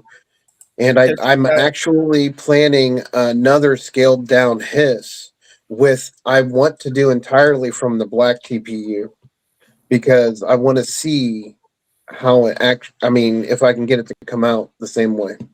Whoa. Entirely. Does it, like, when you get the TPU and it's like sealed in the plastic, like fresh out of the plastic, is it typically you still have to dry it? Yeah, I would dry it. Yeah. No, I mean, give it 6 to 8 hours, Okay. So well, hell. Okay. I got the AMS 2 Pro came with the comes with a dryer H2S, so that should do it, right? Yeah, that should do it. Yeah, lucky.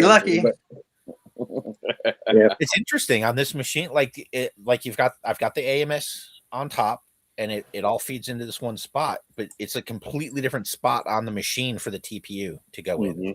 Mm-hmm. Oh, nice. That's crazy. Yeah. I need to advance in the hobby.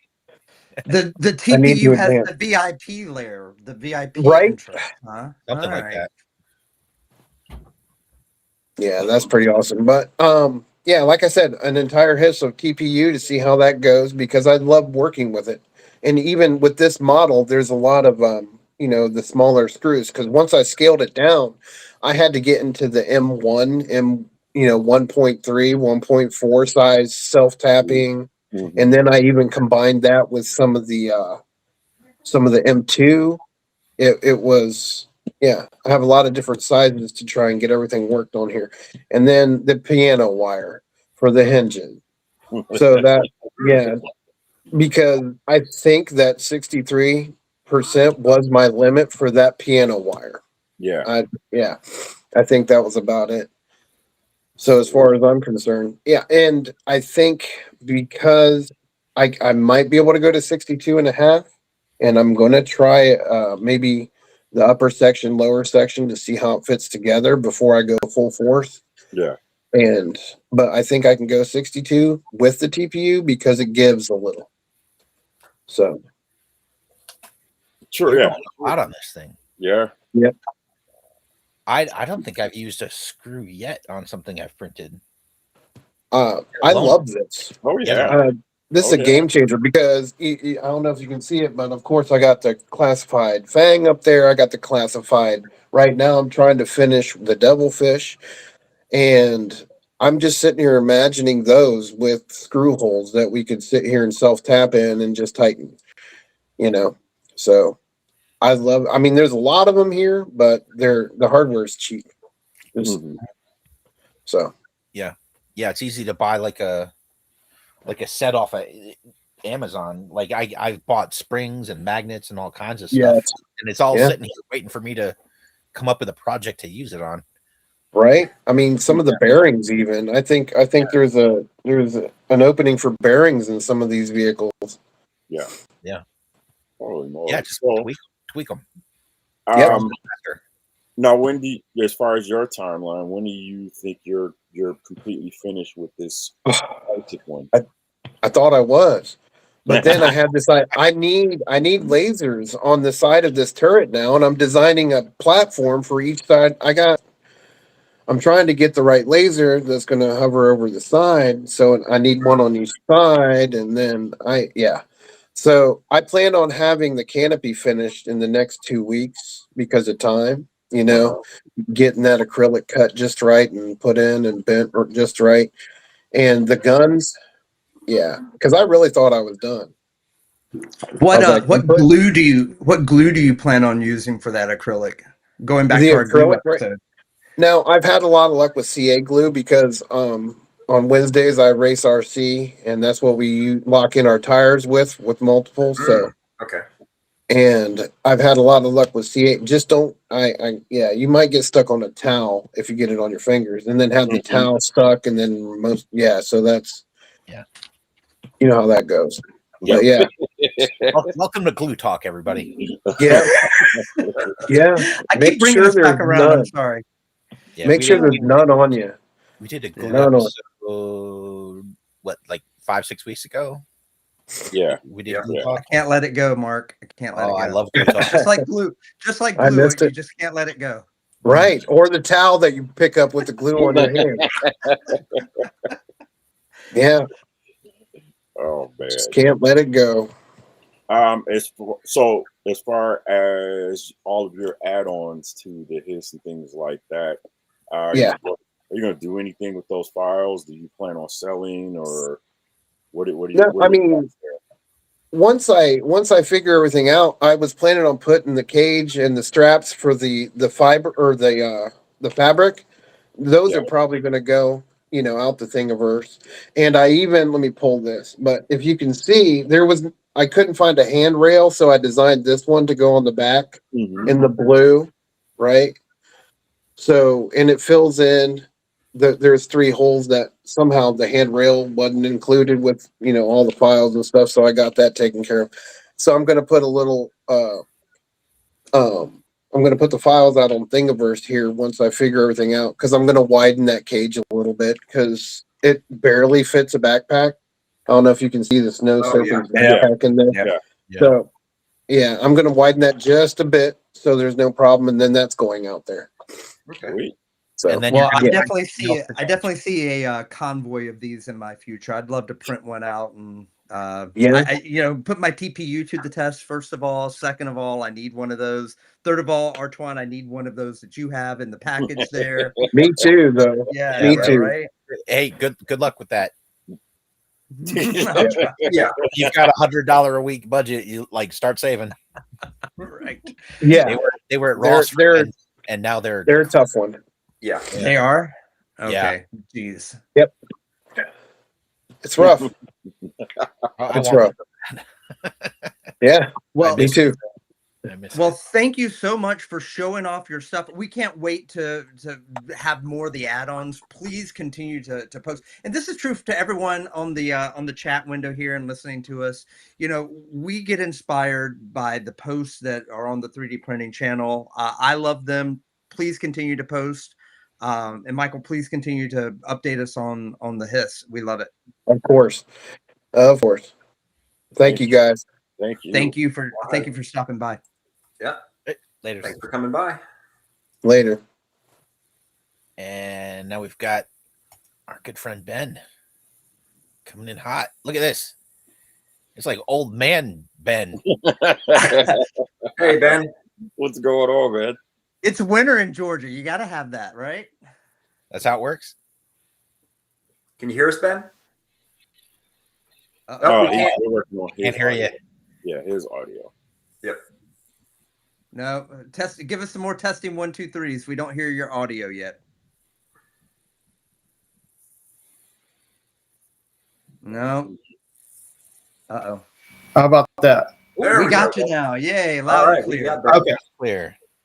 Options. I was like, Oh, okay, nope. this. Okay. Oh, yeah. So, I know the reason why you brought me on here with talk about the snake fortress, but I just got this off the printer, Oh, and wow. this is for the / Crusader. That's the Crusader one, yeah. Yeah. Sweet. Yeah. Elegoo's PLA silk copper, and it turned out fabulous. I'm just gushing. I'm gonna blow you up because hold up. Hey Ben, hold on. Hold that up again, please. Okay. I'm just trying to. I just want that to be as big as possible. It just looks Yeah. like copper from here. Yeah, that It's was so shiny, right? Yeah. That's the silk Well- PLA. You know, and what was your so- print orientation on that one, Ben? Did you print it as a, just a it straight was phone? done on the Elegoo Centauri carbon at Mhm. layer height of 1.6 millimeters with a 0.4 nozzle. Okay. 0.04. Which Did you way did print it you orient straight it? up? Did you Um, print it straight up like this? Yeah, or straight the up. other Like way? a bowl or like a Oh, Okay. that straight way. up like that. Okay. supports? So Where'd that you way the tree supports. But they were easy, Orca Slicer was able to create nice tree support so that it can be able to come easily snap off. So cleanup okay. is essential. In fact, here I got one right here.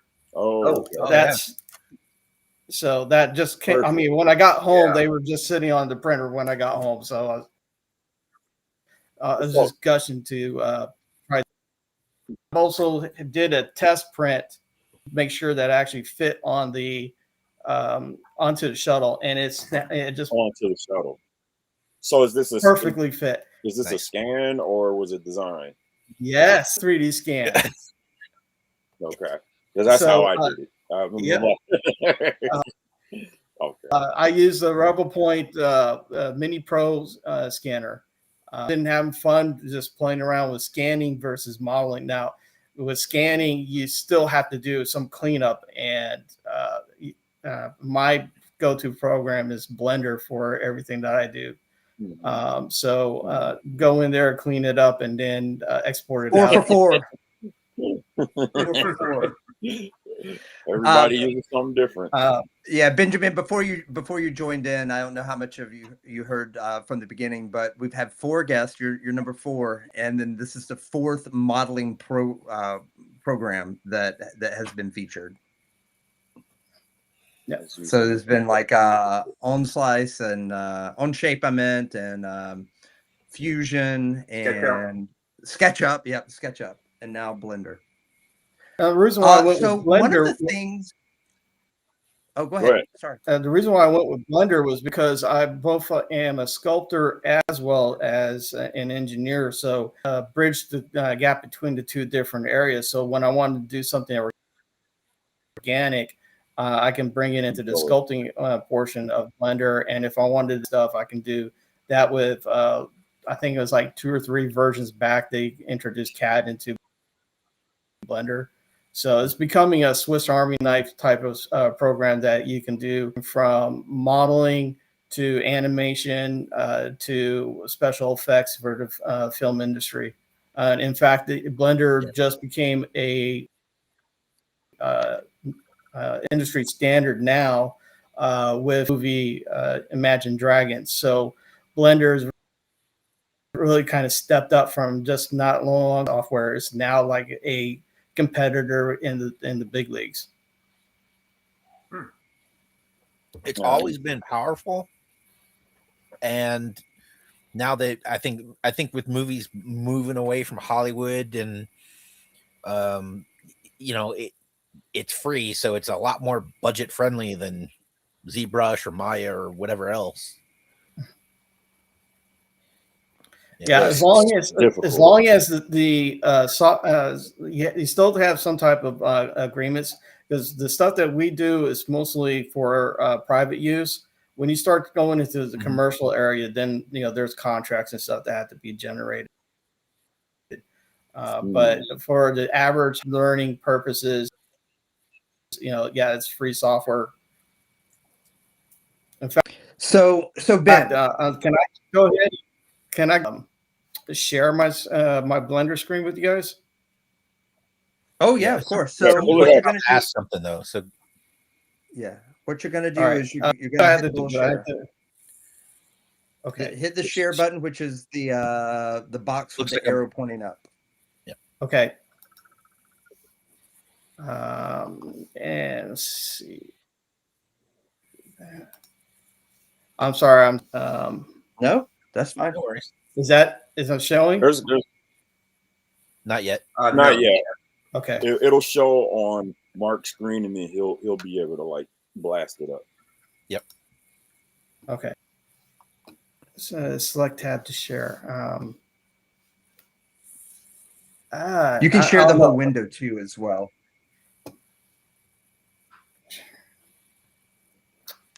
Okay. Yeah, you hit that share screen. Okay, there we go. Okay. Sorry, screen. There we go. Okay.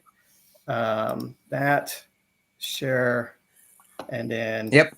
All right. There we go. Okay. Oh wow, that's a lot. So this is the Snake Fortress, and I figured it'd be good so I can be able to show in real time what the model would look like. And so it's a big file so far.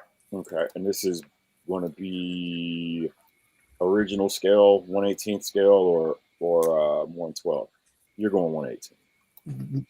But the original. Yeah, I see Scarlet now. I see Scarlet in there now, so that answers my question. Yeah, actually, that's a CoverGirl model that I got off of Thingiverse.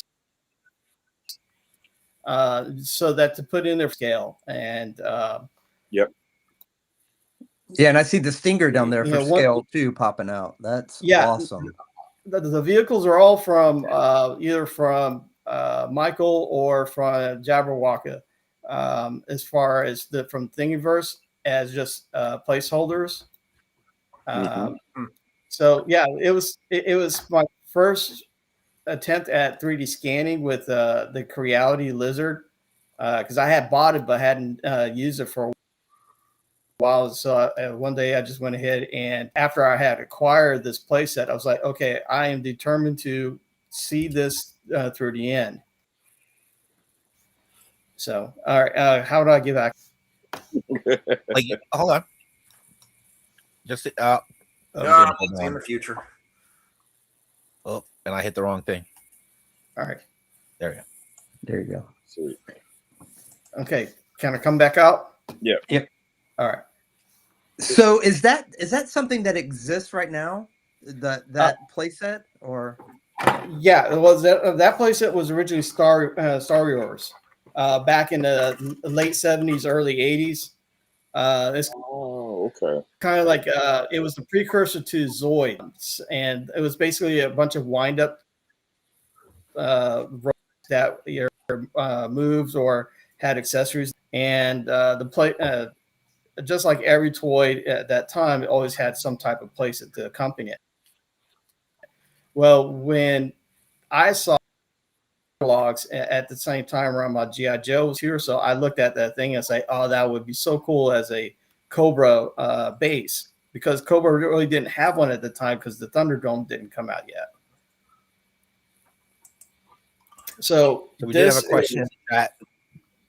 We had a question, and they were just asking if that was scanned with a rev point. Yes, it was scanned with the Revel Point and also the Lizard. Most of it was from the Lizard, but I'm rescanning now for some of the smaller pieces because I found that detail with the Revel Point than with the Creality Lizard. So this is the actual scan. Okay. And it comes so far, this is about as far as I've gotten, but it actually will articulate just.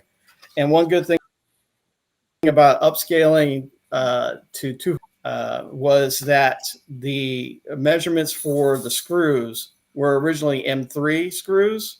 So by upscaling, by doubling the scale, the screws also double. So now the screws are just off the shelf as M6 screws.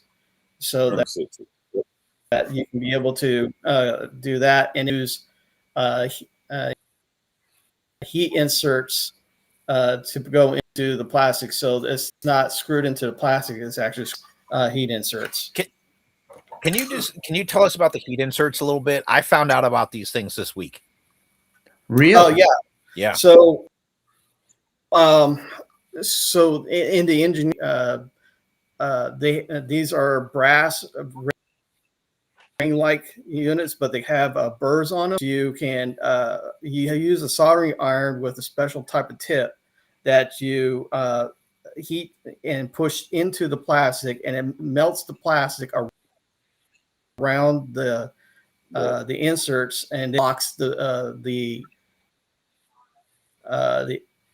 piece in place. Will to turn, but you got to be careful. You can't over torque when screwing in, because you could plastic around the burrs, and then the next thing you know, you got it actually spinning in some occasions, and you have certain torque tolerances to hold in place. For those who don't know, I originally started doing this stuff as a Star Wars fan. First interaction into 3D printing was building a life-size R2-D2, and that's with the engineering. There's a in support of the robotics and the 3D printing, and that was my rabbit hole entrance into the whole program. Just go big. Go big or go home. Exactly.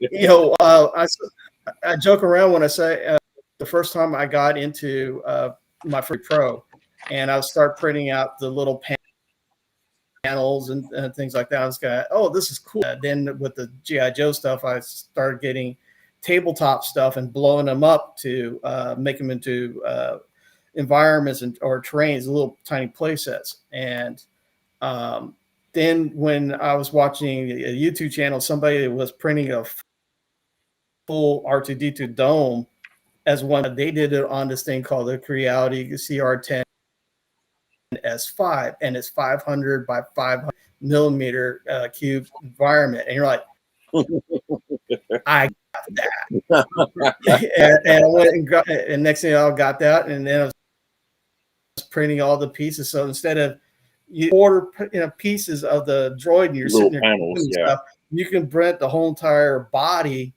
in segments as one big ring, and it saves so much time and effort. I would never, like this Snake Fortress are perfect for those type of printers, 500 or plus. And if you just give, and you also saw the light, and you moved away from Star Wars and into the more enlightened G.I. Joe. So there you go. I mean, you came to the light side. Yeah, I found myself more drawn into more creativity with the G.I. Joe environment than with Star Wars, and I kind of really just kind of falling out.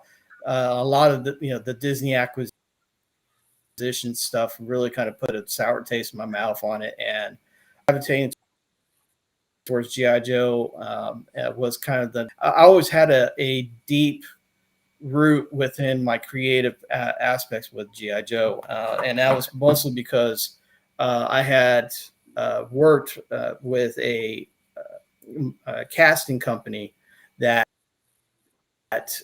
did resin customizers, making original pieces for the modern era. So we're making original heads, and the company used to be Slayer Design Studios, and I did original sculpts for them. So things like if you wanted to do hats, Gears of War cast, I was the guy who did all the cast for the Gears of War guys, and those and then eventually led me to want to actually make my own toy line. But I was originally a traditional artist. I learned how to sculpt through, using wax sculpting, the same stuff that over at Hasbro, and I even got the Hasbro wax, and I learned and pushed myself through all the process and got figures molded and casting, and learned the whole entire portion of that industry, all the way down to paint masters. And I was like ready to think before launching a Kickstarter to start talking to a factory. And the next thing they say, well, yeah, just send us your files. I'm like, what files? Well, I got print masters. I got physical things, and no, we don't do that anymore. We need your files. I don't want that. Yeah. I'm like, oh my gosh, I'm like so far behind that I don't know how to do 3D modeling. I know it's wax. I can sculpt, and it's like, nah. So yeah, in 2020, I took a class at the university I worked, how to do some 3D modeling, and then the pandemic hit and basically locked me in a room with a 3D printer, and just like that's the worst thing you could do. Just and there you go. The rest is history. So Ben, first time I met Ben, I wanted big 21 or 22. I was gonna say double the size. So this is the original part right here, and this is the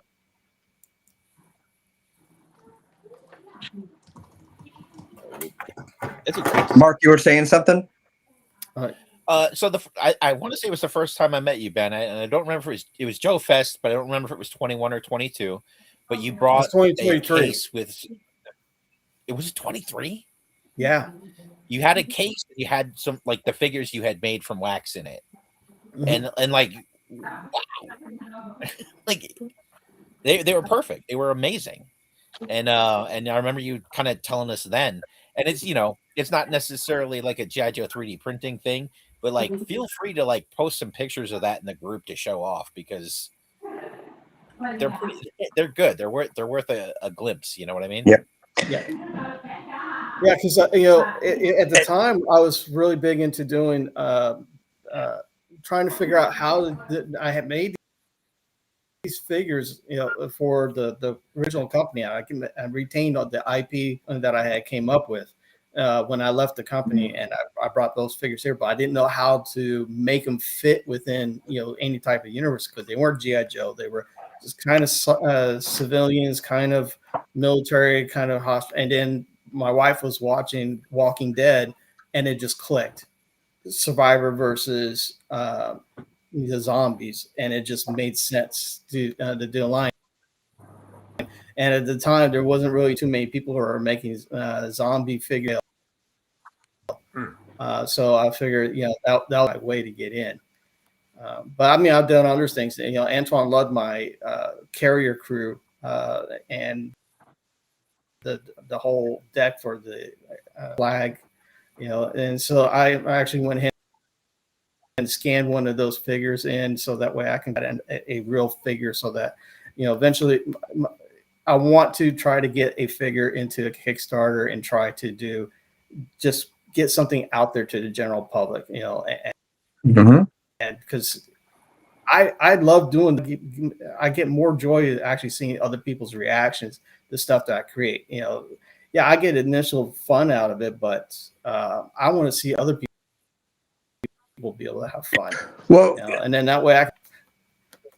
Yep. Well, Ben, I know that you've been posting a lot on the Facebook group lately, and one of the more controversial things, or things that maybe stirred up a little bit of discussion, was maybe your supports that you were using. Can you can you talk about that?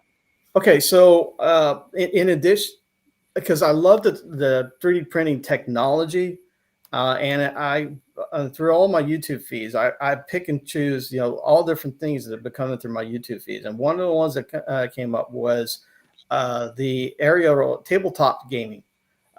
There's been a lot of advancements in technology, and thanks to Bamboo Labs A1 Mini, that they're really pushing the envelope of how they can get miniatures to printer to look like resin prints. And that's having things dialed in using a 0.02 nozzle and printing at a layer lines of 0.08 layer height.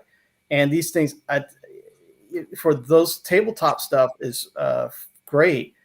But when you turn around, you bring it into our scale, 1/18 scale or 1/12 scale, those lines go away.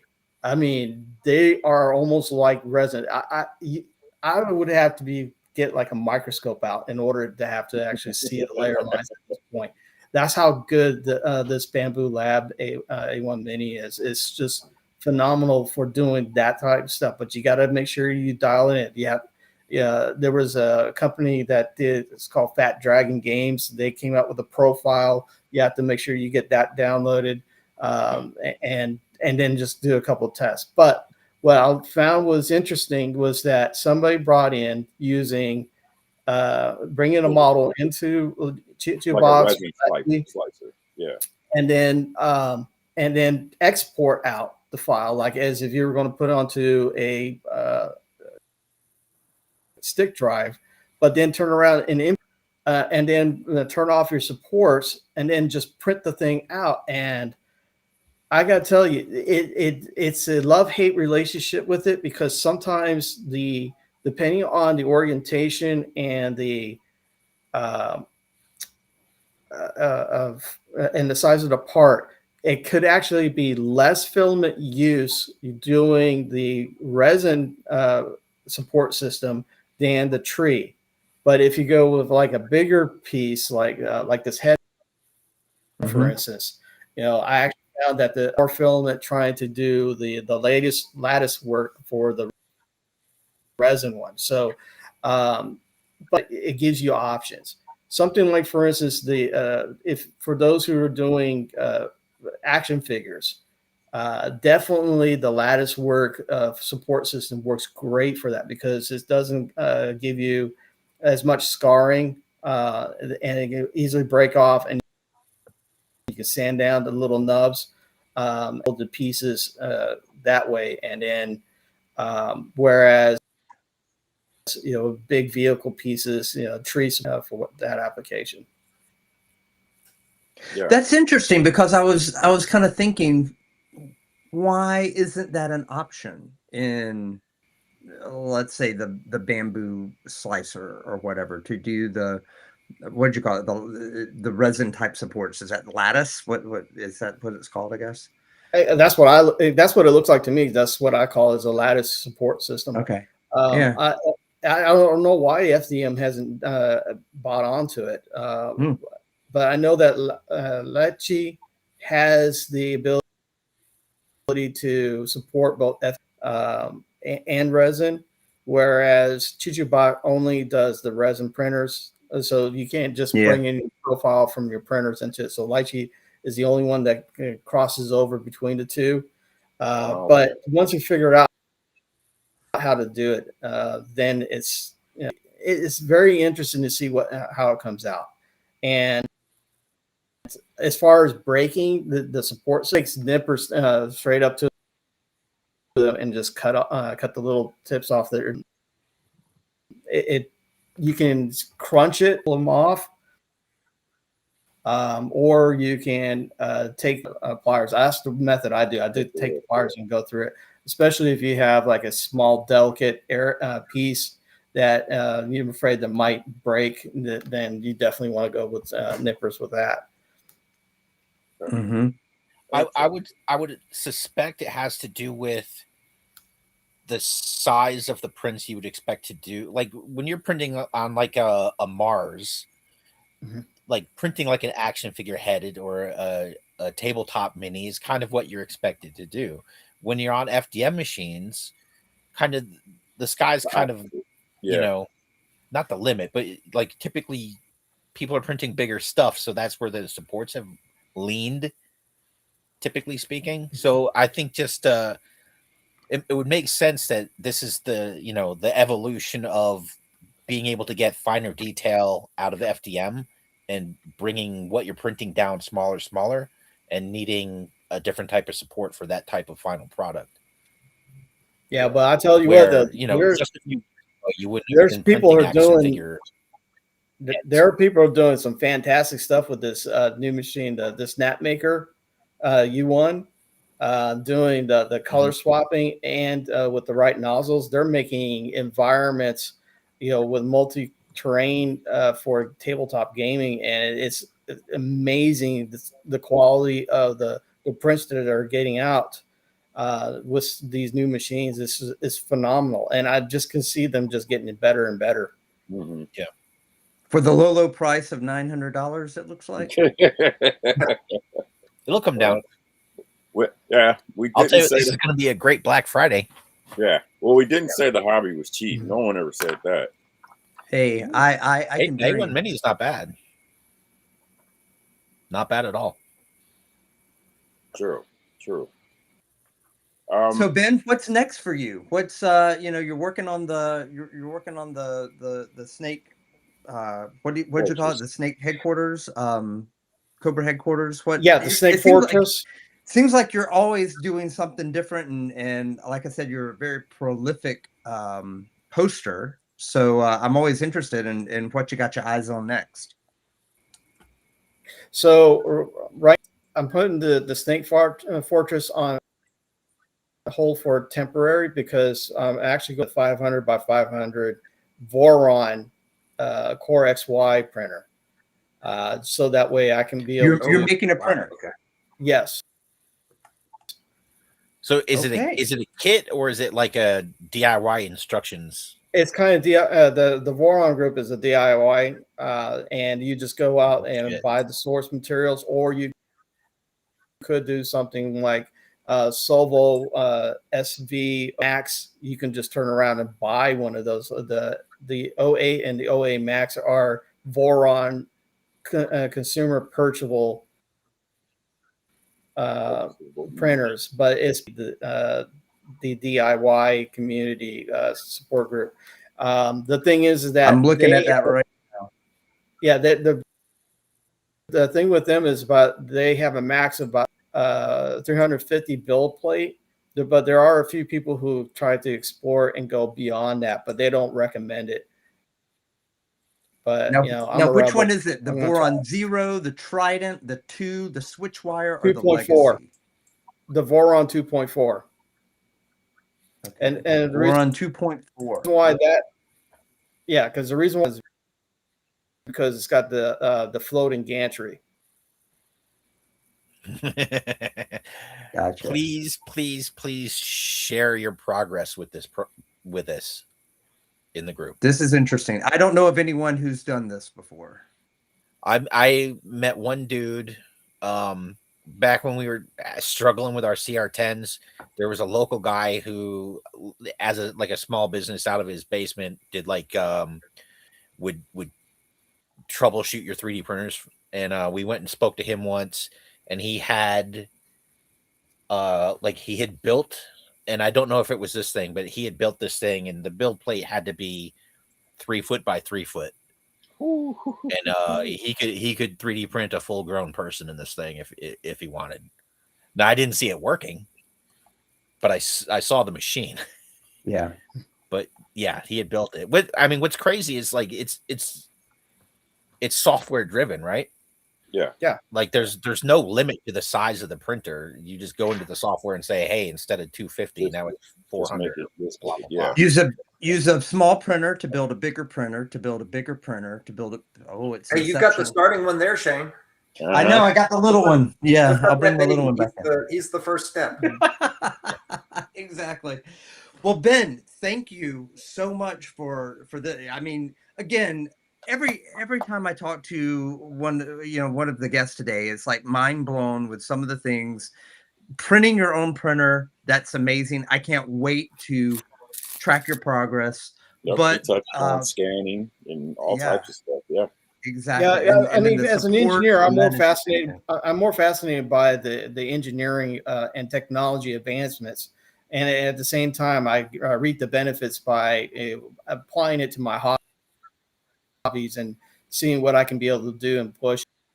And it's for instance, I would miniature side of things, and then try to move it to the 3 3 3/4, 18-inch scale stuff, and see if it cross, because those guys are their own little group and we are our group, and like nobody's talking to each other and stuff. And it's like, I like to be the guy to say, hey, that's neat. Can we apply that over here to this group? I mean, nobody was talking about taking tabletop terrain and blowing it up, upscaling and doing the math and try to figure out, okay, well, what's a 54 scale Warhammer figure will be blown up to scale, and do the math and stuff. And it's like, I think the other day I just found a building that collapses and folds out that I posted. I was like, that's neat. We need cool to put that up as a fold up and set up a diorama, and then when you're done with it, fold it back up and just put it on the shelf. Hey, wasn't that the mobile command center? Didn't that technically fold? Kind of a little. Tackle box. Tackle box, yeah. All right, guys. Ben, thank you so much. Keep posting, bro. I love to see it. Everybody that was on the show, totally awesome. Big thanks. Always getting new information, and yeah, we got 4 different software suites today. Here's the story. Yeah, we lost one, but oh well. We almost made it to full Brady Bunch. Yeah. Yeah. Next time. Yes, thank you everyone for your dedication to the group and posting and coming on to the podcast here. Let's all keep learning, keep posting, and keep doing what we do. All right. Thank you. Thanks, everybody. Thank you, everybody. Have a great day. No, Joe.